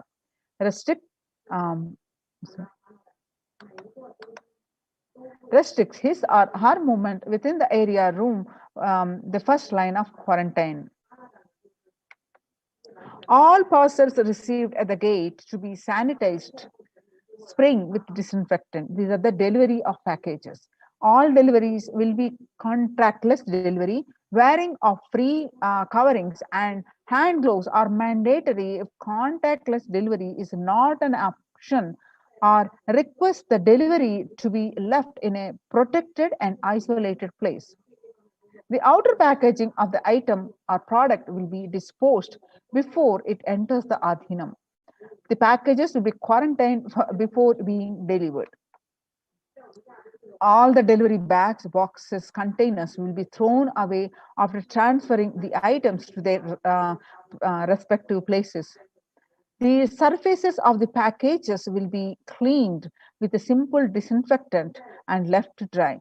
All hands handling the packaging will be thoroughly washed with soap and water and or antibacterial solution frequently. All mail and packaged products, non-perishable, will be left outside for 24 hours before using them. Disinfectation, sodium hypochlorite, bleach and chloride will be used with 1 tablespoon of bleaching powder in 3 cups. Alcohol at 70 to 90% will also be used for surface disinfection. Clothes to be washed separately with the detergent and dried. Sharing of items is strictly prohibited. This prevents the spread of the virus. The warning signs: fever continues for more than 5 days. Fever returns in the second week after having been for a day or two. Fever more than 101 Fahrenheit after day 4. Resting heart rate, which is if it's above 110, when there is no activity happening. If it is above 110, breathlessness, tightness in the chest, and oxygen saturation of less than 94% on pulse oximeter. 6-minute walk test. Record the saturation rate before and after walking briskly for 6 minutes. If the saturation falls by more than 3%, it is not favorable, and less than 94%, it is not good too. The relentless cough, which is continuous coughing. You can see the in-campus ambulance. Prevention is the best medicine. People who come in as newly will be given as a separate room with toilet facility. Under no circumstances will they exit the room. The designated quarantine person picks up the food after the person who serves the food is at a safe distance of 6 feet. The food will be placed outside the door. Monitor the temperature, pulse rate, and oxygen saturation levels once a day and more often if the person is symptomatic. Take paracetamol and ensure good hydration, have a nutritious diet and steam inhalation twice a daily, and salt and turmeric water, hot water gargling twice a day. Ayurvedic and Siddha medication will be given as per the instructions, and doctor will be contacted if there is a worsening of symptoms for specific management, which could be further consultation, investigations, and treatment. Residents will be asked to continue taking medications if they are on any blood pressure, sugar, or heart elements. Doctors will be consulted if comorbid conditions pose a higher risk. Residents on medication will be asked to bring 2 months of supply till the Adhinam is able to organize the medications for them. Residents will be asked to take a long deep breath, pranayama, lie in prone position on the tummy as much as possible so the lungs expand well. If there is no symptoms, the person will come out of quarantine after a total of 15 days. The test will not be repeated if clinically well. If there are symptoms, the person will need to be retested and need medical opinion and necessary investigations and treatment. The common symptoms, as all you know, the fever, sore throat, fatigue, cough, body aches, headaches, loose stools, vomiting, loss of sense of smell, loss of sense of taste, exhaustion, giddiness, fainting. Previous mentioned symptoms will be provided with immediate evaluation and hospital care. Early detection of these warning signs and identifying the timeline is very crucial for better outcome. These will be monitored very closely and is the most important thing that needs to be done. Identifying the day 1 of the symptoms is very crucial in the management of the monitoring the treatment protocols. And just going over the various measures, the micromanaging the extremely implemented to the core every aspect of any possibility of the spread of this virus or any contraction suspect, anything, everything is absolutely taken care with the help of the medical team and all the supporting team here in the Adi Kailasa. So, and successfully implemented, and now it is recognized by the United Nations of this highly and highly appreciated all these efforts by the Supreme Pontiff of Hinduism, along with his in this Kailasa's de facto spiritual centers. You can see various rules, regulations, quarantine, and what to do in case of emergencies, all the equipment which are taken care, everything to the micromanaged every step of this protection. So by the blessings of the Supreme Pontiff of Hinduism. So make use of this opportunity, protect yourself from Corona. So join COVID care protection centers, register now through the link below, https://kailasa.org/Kailasa. I repeat and spell out https://kailasa.org, KAILASA.org/Kailasa care, KAILASA care. So with this, we will conclude here and moving on to the next segment of this program after a short break.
Ma, lights, ma.